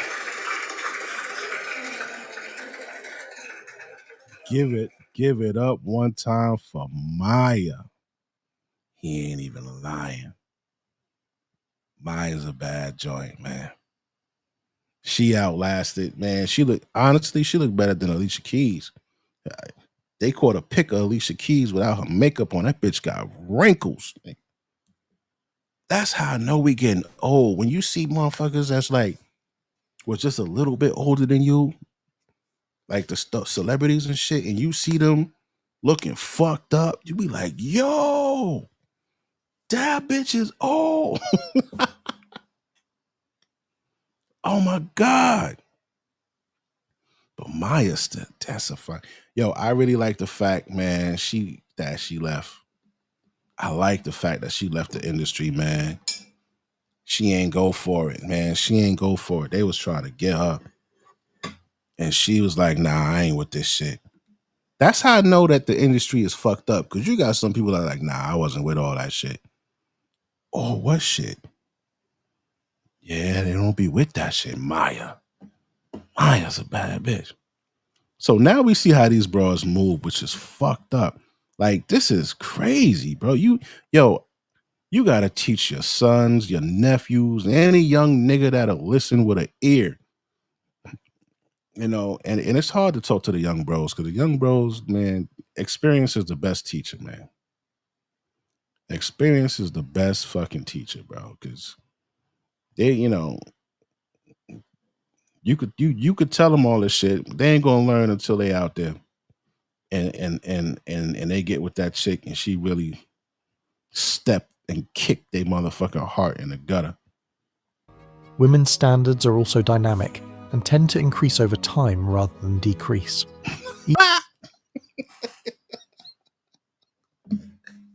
Yo, he ain't even lying. Standards are also dynamic and tend to increase over time rather than decrease. Each relationship provides learning experiences that often result in additional or more rigorous requirements for future partners. This standards escalation means that available men face increasingly difficult qualification requirements. The system is supported by social messaging that encourages women to never settle and to maintain high expectations. Encouraged by social messaging. Yeah, he ain't lying. Social media is a motherfucker. Expectations regardless of their own market value or circumstances. Talk that shit. Oh, shit. Never settle and to maintain high expectations regardless of their own market value or circumstances.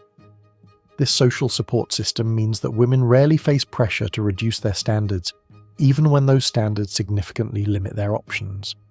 The standards gatekeeping system creates asymmetrical market dynamics, where women can be extremely selective, while men must compete intensively for acceptance. This asymmetry means that women entering the dating market after relationships can afford to be patient and choosy, while men face pressure to accept whatever opportunities become available. The gatekeeping system also includes social penalties for men who attempt to implement similar selectivity. Men who maintain high standards are often characterized as unrealistic, shallow, or immature, while women with equivalent standards are praised for knowing their worth. The cumulative effect of all these female advantages creates what I call relationship turnover mathematics, a statistical framework that reveals why women achieve significantly better long-term romantic outcomes than men through serial relationship patterns. These mathematics operate on the principle that relationship success is partially determined by the number of attempts you get to find compatible partners. More relationship attempts create more opportunities to find someone who matches your preferences, goals, and lifestyle requirements.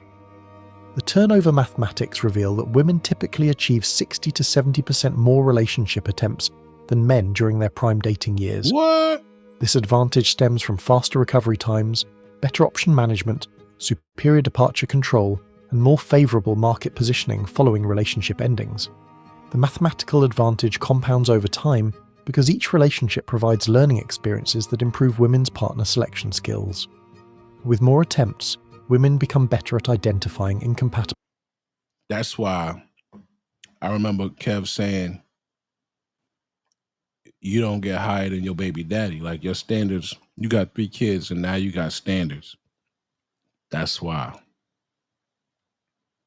Yeah, but yo, fuck that. That's too bad. Too bad. Too bad, bitch. You gave your buns and your fucking belly to 3 different niggas. Your value is trash. Niggas is not buying that shit no more. And it's your fault. It's their fault, bro. Because they was all on that laughing at niggas and shit. This one chick, she was like, yeah, my husband is a simp because he married me with 3 kids. Like women are really stupid, bro. Like they'll say the dumbest shit. They'll say the most horrible things about men. Like men ain't on the app. Like these niggas is not watching it. And it shows. It happens so much. Men are like, yeah, all right, watch this. Now they're talking about they're not getting approached.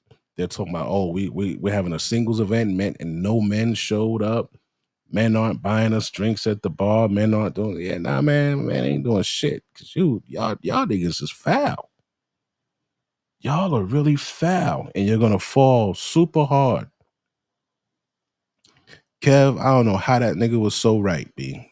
That motherfucker was like Nostradamus, predicting this shit. When he talked about, oh, what about when you lose your corporate job and they'll get rid of you and 300,000 of them, bro. 318,000 lost their jobs so far. Trump done reshaped the Section 8 shit. Like, oh, yeah, yo. Affirmative action is done. DEI is done. What the fuck y'all gonna do now? Now you gotta really be straight talent based, and you know a lot of them ain't got no fucking talent, man. See, what a lot of us men don't realize is our value greatly surpasses that of the females. Even in today's times where they're able to make their own money and all of that stuff, our value surpasses theirs because they're not willing to do certain things.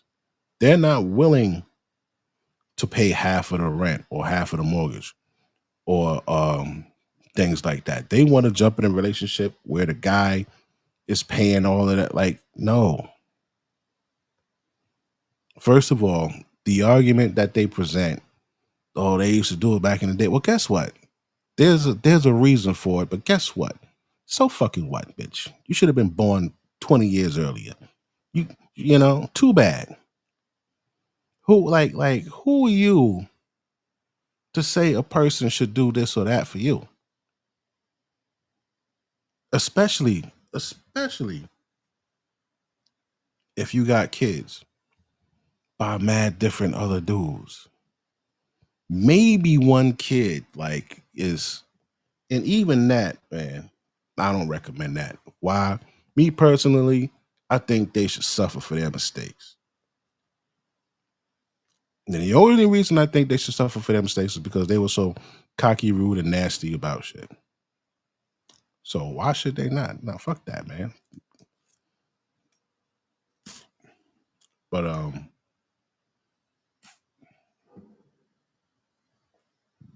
I've been looking at a lot of philosophers, right? Nietzsche and some other guy. His name begins with a D. I forgot his name. Nietzsche, the dude whose name begins with a D, this guy Machiavelli. Like a lot of these dudes, they've been saying this same shit, bro. Hundreds of years ago. Hundreds of years ago, they were saying the same shit. That's why I say this shit is a cycle. And I guess that every few fucking decades, these broads start getting off their rocker with this shit. And then we gotta, adjust it for them. They can't adjust it to their goddamn selves. We gotta adjust them. Yeah. So this is Nietzsche, who was a smart motherfucker. This guy right here. Sometimes what doesn't kill you traps you in a life that slowly destroys everything you could have became. Now this, right, slowly destroys everything you could have became. When I say don't stop increasing your self-worth when you get with a chick, that's what I'm talking about. Shit like that. Sometimes what doesn't kill you traps you in a life that slowly destroys everything you could have become. He looked at marriage and saw what most men refuse to see: a transaction where men give up their freedom, their resources, and their authentic self in exchange for what exactly? Companionship you can get from friends. Sex you can get without signing contracts. Emotional support you can develop internally. But what you can't get back once you give it up, your sovereignty. And that's where our story really begins. Let's start with the darkest truth that every man knows, but most refuse to admit. Modern relationships are financial suicide. One of our viewers put it perfectly. After being married 2 times and all that I have lost because of it, I know staying single is the best thing to do. 2 marriages, everything lost, twice. This isn't some anomaly. This is the statistical reality of modern marriage. Here are the numbers that nobody wants you to know. 50% of marriages end in divorce. In divorce, men lose an average of 77% of their wealth. Alimony laws can trap you, paying for someone else's lifestyle for years or decades. Child support calculations often exceed actual child-rearing costs. Legal fees alone can destroy years of careful saving. But here's the really dark part. Even successful marriages are financially devastating for men. You're expected to pay for the engagement ring, average $7,000. The wedding, average $30,000. The house she wants because your apartment isn't suitable for a family. The car she needs because hers isn't safe enough. And the lifestyle inflation that comes with building a life together. One divorced man shared, "I'm 48 and finally awake.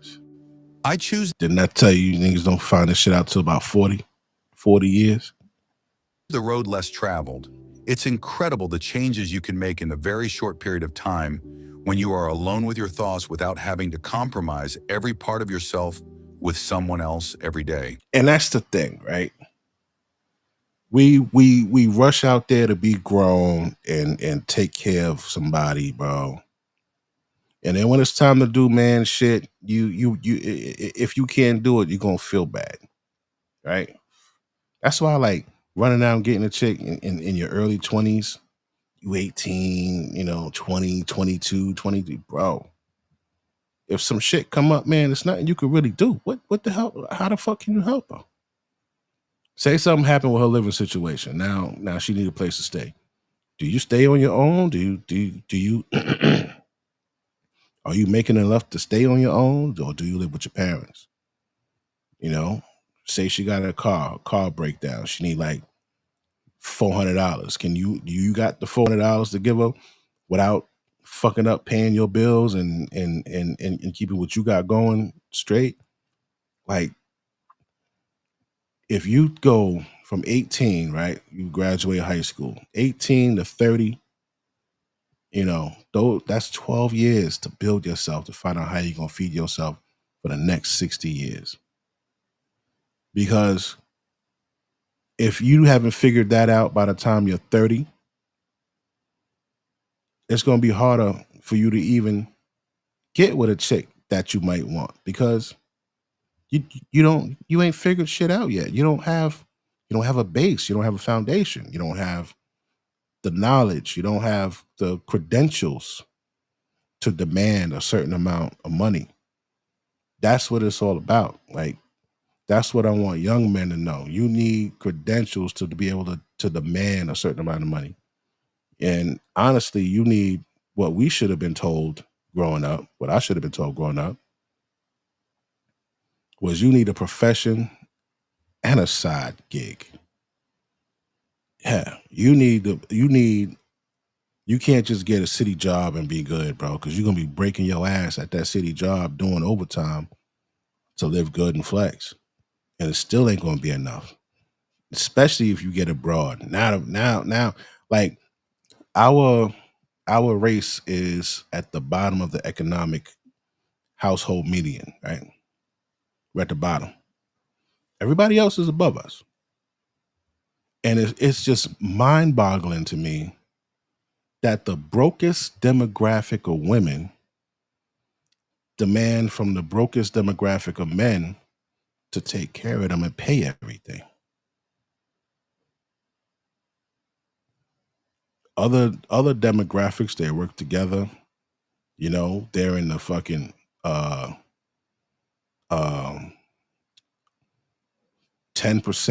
6%, 5%. You know what I'm saying? And Duke University, out of 2,395 schools, they're number 20 for having the most students from 1% families. So they come in number 20 for having the most students from the 1% family, which start at $630,000 a year. So they got a 2-parent household consisting of $630,000 a year. Our women, she meets somebody, he make $150,000. He's a damn CEO, or he got a city job, he breaking in 150, or whatever he's doing, he's making 150. She's like, oh, he make 150,000. I want to sit home. I don't want to have to pay nothing. Fucking leeches, bro. Wake up, man. No, you don't deserve that. Like, I don't know who the fuck put this in their brain, man. We can't blame everything on social media, bro. Can't blame everything on social media, man. It's a lot of common sense shit with this shit too. You know what I'm saying? Read that again. The changes you can make in very short period of time. Because that's what financial freedom actually buys you. Time. Time to build wealth instead of spending it on someone else's dreams. Time to invest in yourself instead of maintaining someone else's lifestyle. Nietzsche understood this. He wrote about the will to power, your fundamental drive to overcome obstacles and create value. But the will to power requires resources, and relationships are resource-draining machines. The single man builds wealth that compounds. The married man builds expenses that multiply. Which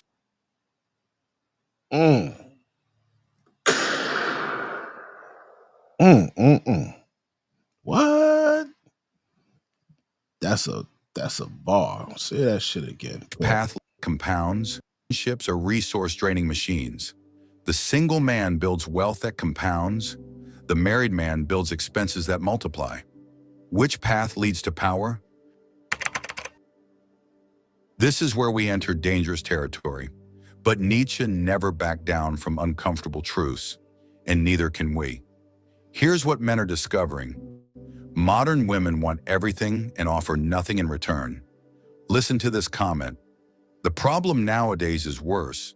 Most women don't want to be wives but still expect men to be traditional.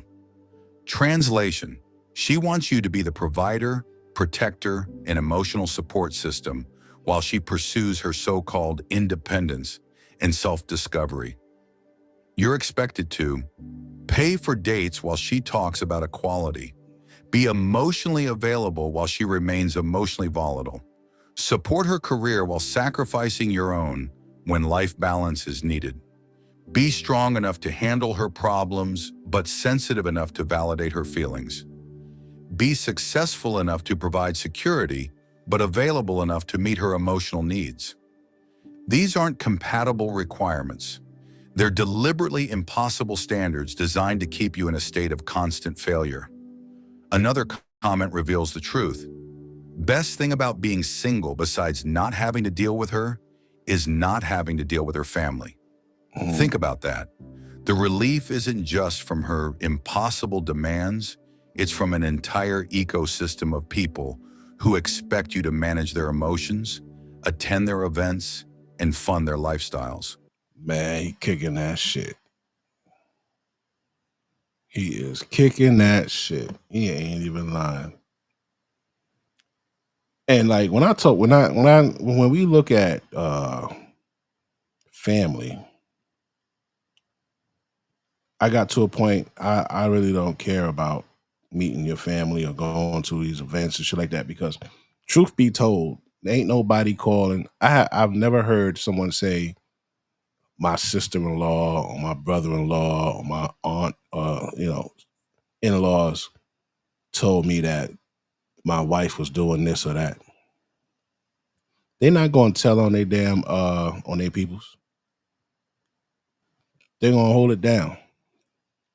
Majority. You might have some you might have one or two that might be like, nah, that's not right. But to outright tell you, so these people will know that she's fucking around on your back, especially her friends. And fuck all them people, bro. Because they don't got no loyalty towards you. So why you busting your ass, going to this, doing that, and all that shit? Man, I don't give a fuck about that shit. I meet your family if we make it to getting engaged, or me, I recommend the domestic partnership. And why I recommend the domestic partnership so strongly is because it protects you. You get a domestic partnership, she wakes up on that fucking Sunday, she can still get the ring, you can still do the fucking wedding and honeymoon and all that shit. The only thing this means is that when she wake up on that fucking any given Sunday, she cannot extort you. There's no spousal support. There's no division of bank accounts if you bought the house, there's no division of the appreciation. There's none of that shit. She get to take whatever the fuck she came there with and go. That is what I think is the safest thing. Love don't have nothing to do with the government. That's why when you get married, she ties you to the government. When you have a child with her, she ties you to the government. Single man, no kids, you are not tied to the government. They can't extract resources from you, man. Once you get with a chick, and because what normally happens, man, I've been noticing through observation, is when they see they can maintain a certain lifestyle without you, it's a matter of time. Like, prime example, we're living through a social experiment with Travis Hunter. Travis Hunter didn't get a prenup, and we know all of the stuff that happened before the marriage. So this will actually show the world. This is a social experiment for everyone to observe how this is going to go down when you get with a woman who was never interested in you, who shows that she's not really interested in you, aside from you being a millionaire in college. Don't forget that. I think it was a millionaire in college, bro. Who the fuck is a millionaire in college? That the NIL deals, man, that shit was a blessing to these guys. Because prior to that, they weren't able to get the millions until they got into the NFL. So now they're in college, they got the fucking $100,000 chains and the fucking cars and all of this shit. And the bitches is on them. Right? But she was never really interested in him. So now we'll actually be able to see how long. I gave it 5 years. 4 years. He's got a 4-year contract. I said 5 years. When he renews his contract, and it should be for more, right? Like his contract might be up in the hundreds of millions next, as long as he keeps producing and doesn't get hurt. I'm thinking then she's gonna make her exit because she can definitely support herself and her lifestyle and her family without him. Right now, what do you got? He got a $48 million contract with, it was like 30 something bonus, $34 million bonus. So say 80, like let's say like 80 something million, right? Half of that from taxes. It's 40 something million. Cool. This next contract, that shit might be 200 million, man. That mean the split, this bitch gonna get 100 million tax free and child support and the division of assets. She will definitely be able to support her family, the next generations of family, and herself without him. So this is the real life social experiment that we'll get to see with old boy, right? As I look across over here and you see on YouTube, right, how to make her obsessed, you see all of these guys, all of these gurus, right, across the table, make her chase you by doing this trick. Come on, bro. How to make anyone obsessed with you. Come on. How to make women obsess over you. Let me ask you something. We're over here determining that for the most part, they're not really good people, bro. They're not really good people as a whole, in mass. You know, when you look at the false allegations and all of the shit that they do, they're not good people in mass. Right? Why would you want to make someone obsessed with you that you got to play all of these games with? You got to do all of these fucking tricks. You know, there's guys on here, oh, I'm 29 years old and I'm a virgin and da-da-da-da. Listen, bro, go pay for some pussy, bro, and relax, bro. You ain't missing nothing. You missing heartbreak.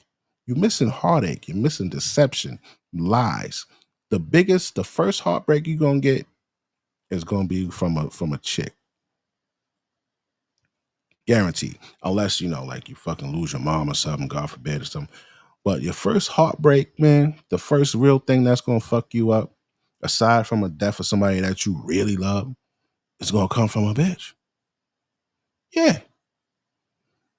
That shit's gonna end, it's guaranteed. Every single man is guaranteed. You're gonna put your trust, you're gonna say, nah, not her. Look at old boy DDG, right? He was chopping it up with Blueface. And Blueface was trying to put that nigga on. Right? Let me see.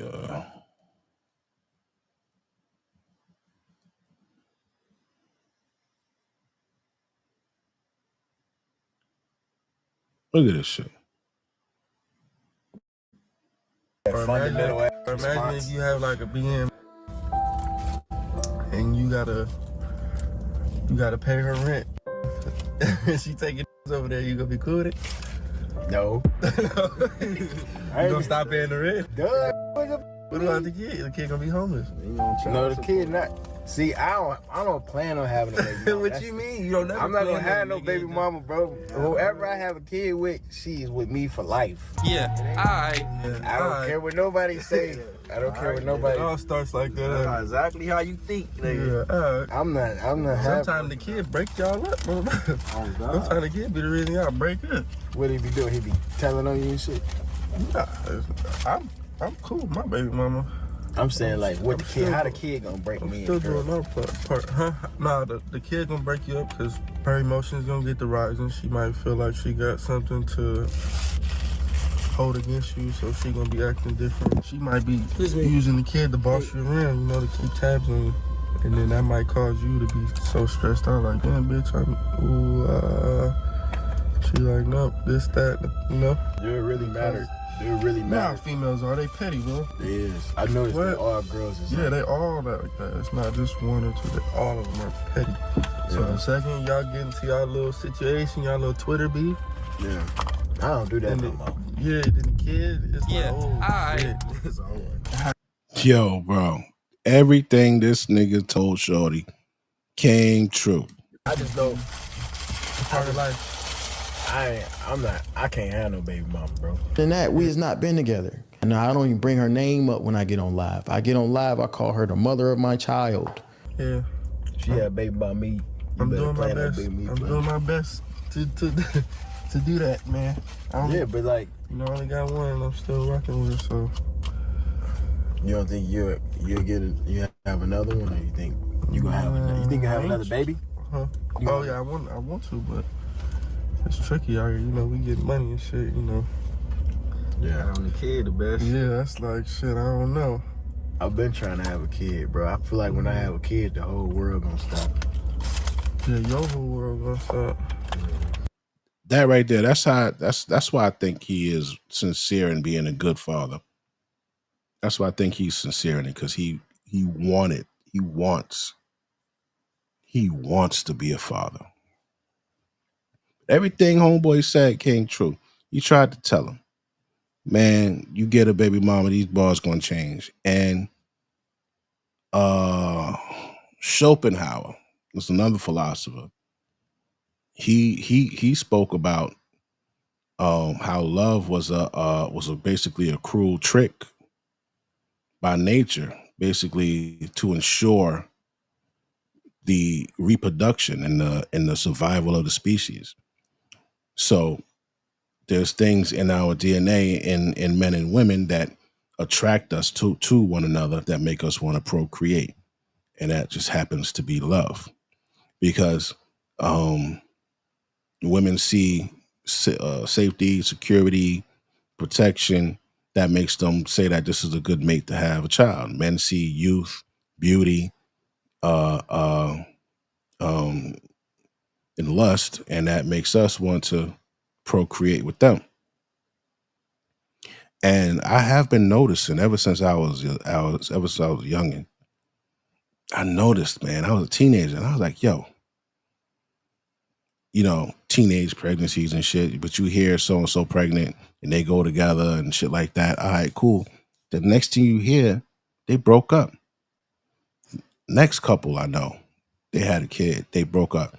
Next couple I know, they had a kid, they broke up. I'm like, yo, it's like every time they have a kid, they break up. Once nature's goal is complete, the shit dissipates, bro. You know what I'm saying? And there are anecdotal experiences and shit, and other things that keep us together. Other factors are like survival, you know, because you know, we have what you call, you know, it's like a learned society. It's like socially unacceptable to have a kid and leave somebody. They call you deadbeat, right? But when women do it, they say that they're choosing them. But so, you know, back in the day with those grandparents and shit that was together 30 years, 40 years, They literally had to stay together for survival. That is true. That is true. They had to stay together for survival. You know what I'm saying? Because she didn't have all of the options that she has today. You know, so what's she gonna do? Go back to her parents, look like a failure, or she just gonna stay there, thug it out, maybe get somebody on the side, blah blah blah. You know what I'm saying?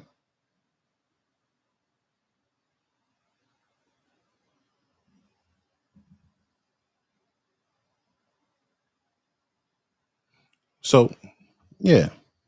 But you know, DDG, you know, especially if you're a star, man, everybody want to fuck a star.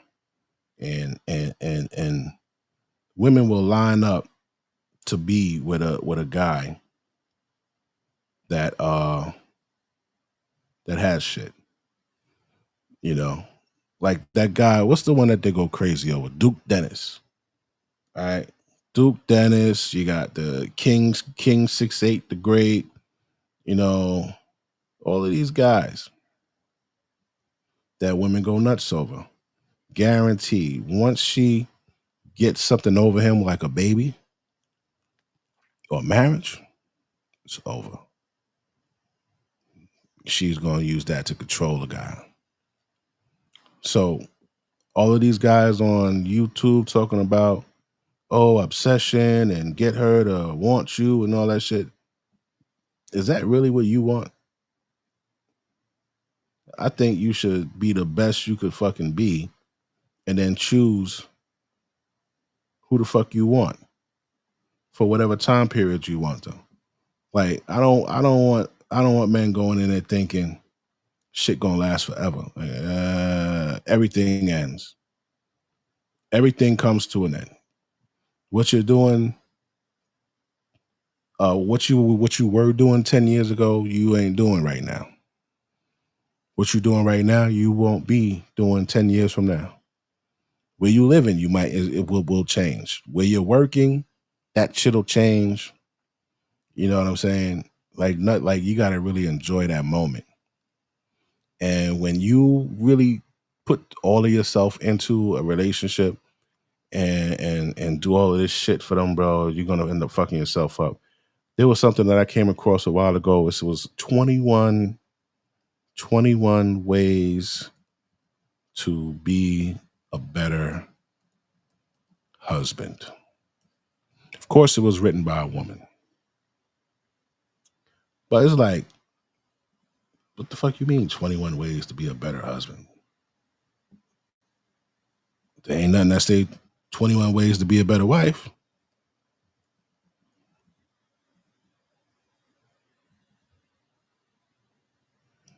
And there's a lot of contradictions in that shit too. Where that shit at?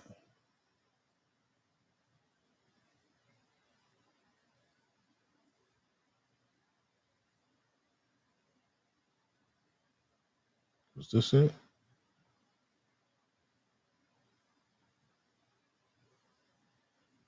Yeah, look at this bullshit, guys. It's the type of shit I be talking about. You see this? How to be a better husband, 21 tips. By who? A broad. Co-signed by who? Another broad.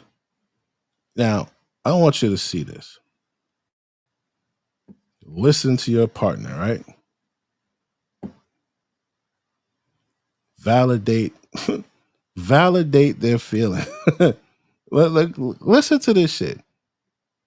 Listening is the most part, blah, blah, blah. When you make eye contact and be present, it shows them you're giving them time and attention they deserve. To demonstrate you're listening, repeat the words they say to validate their feelings. And she says, you could say phrases like, I hear you saying, or it sounds like you're feeling, right? Then it says, deal with conflict. Take accountability for your actions, recognize your role in situations.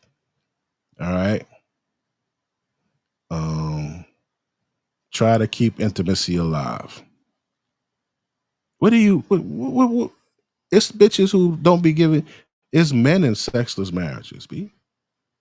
Bitches be using sex as a tool. I know a guy at the cigar lounge I used to go to.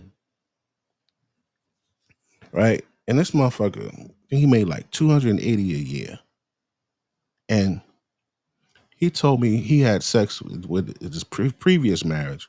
He had sex with his wife 6 times in 1 year. White guy, Brad. And this just blew my fucking mind. I'm saying, yo, hold the fuck up. 6 times in 1 year.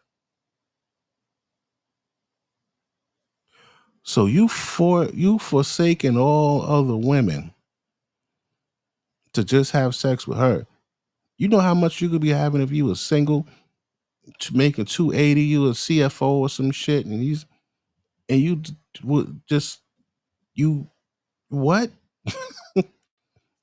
What? I got a cousin that's got 18 kids, 14 baby mamas, right? He has 2 sets of twins, 14 baby mamas. He's a good looking guy. And women don't give a fuck how many kids he had. They don't give a fuck so much that they'll fuck him raw. Like once you get to like 3, bitches are still fucking you raw. You know that mean he don't pull out, miss. Fucking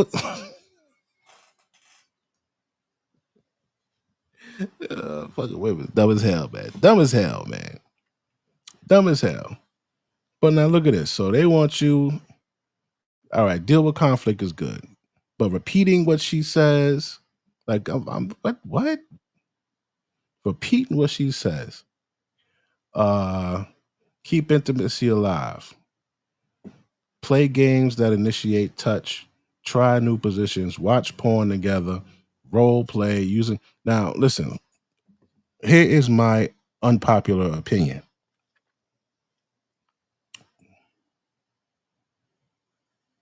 Sex is for men.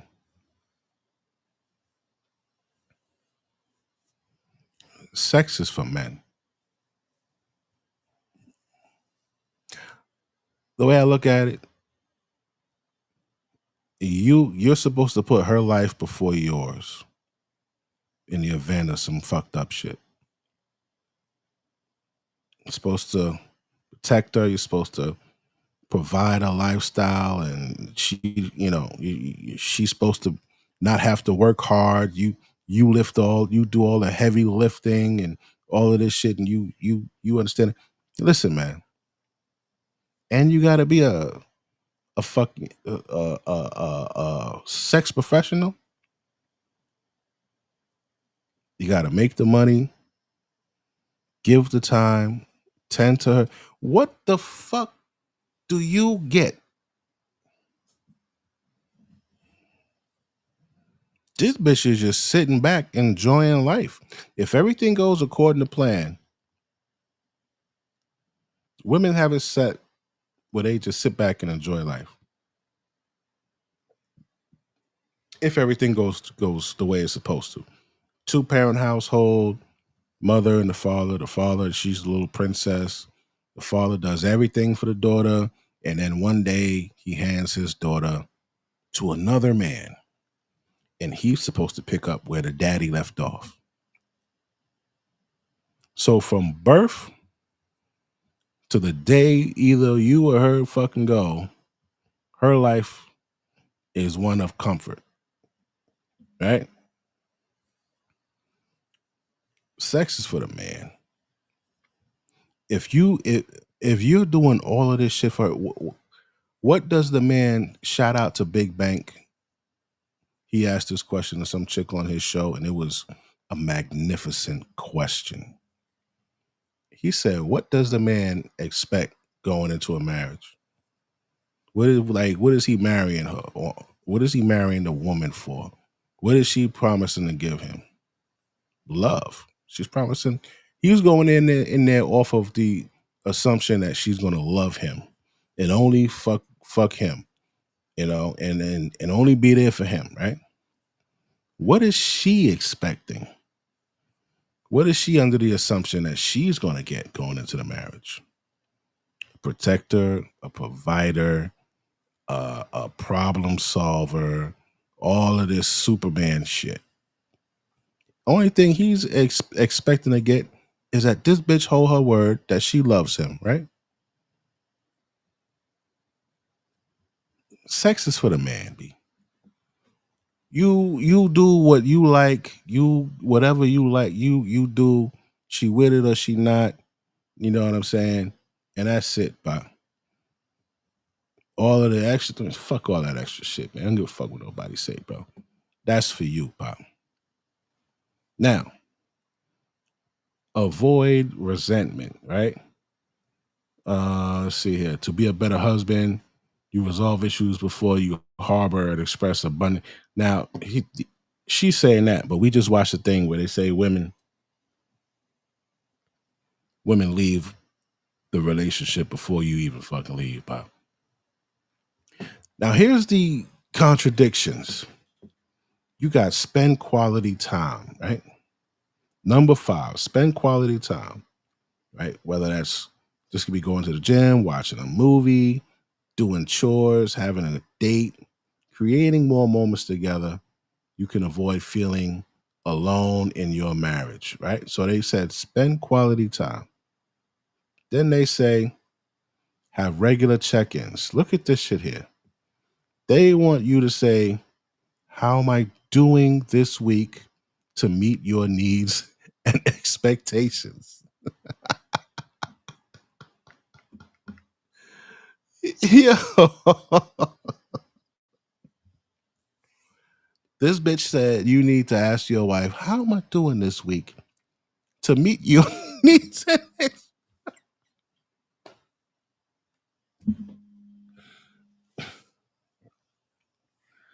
What the fuck? What is this? I think that's what she should be asking you. You know, you're doing all of this stuff for us and the family, honey. What can I do to meet your needs and expectations? That would be nice. Would that be nice? That would be nice. But she said you should say that. She said you should say, is there anything you would like from me more this week?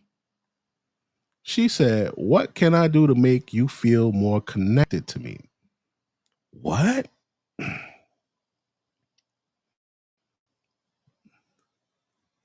Scheduling regular check-ins helps you to be a better husband by staying self-aware. Okay. So now we got regular check-ins, schedule more dates, right? Spend quality time. I want you to keep a mental note of this. Spend quality time, have regular check-ins, schedule more dates. Schedule more dates. Okay. And then it says,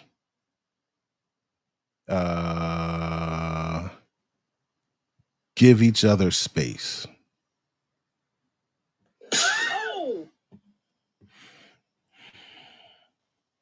That's how you can tell this was written by a fucking woman. Spend quality time, regular check-ins, schedule more dates, but give each other space. This is why you don't listen to what you give and you do what you want to give and do. Because they don't know what the fuck they'll have you running around like a chicken with your motherfucking head cut off, B. Don't even stress yourself about that shit. No. But yo, we about to end this, man. I'm tired. I gotta help do some shit tomorrow. I'm tired, man. Thanks a lot for coming out.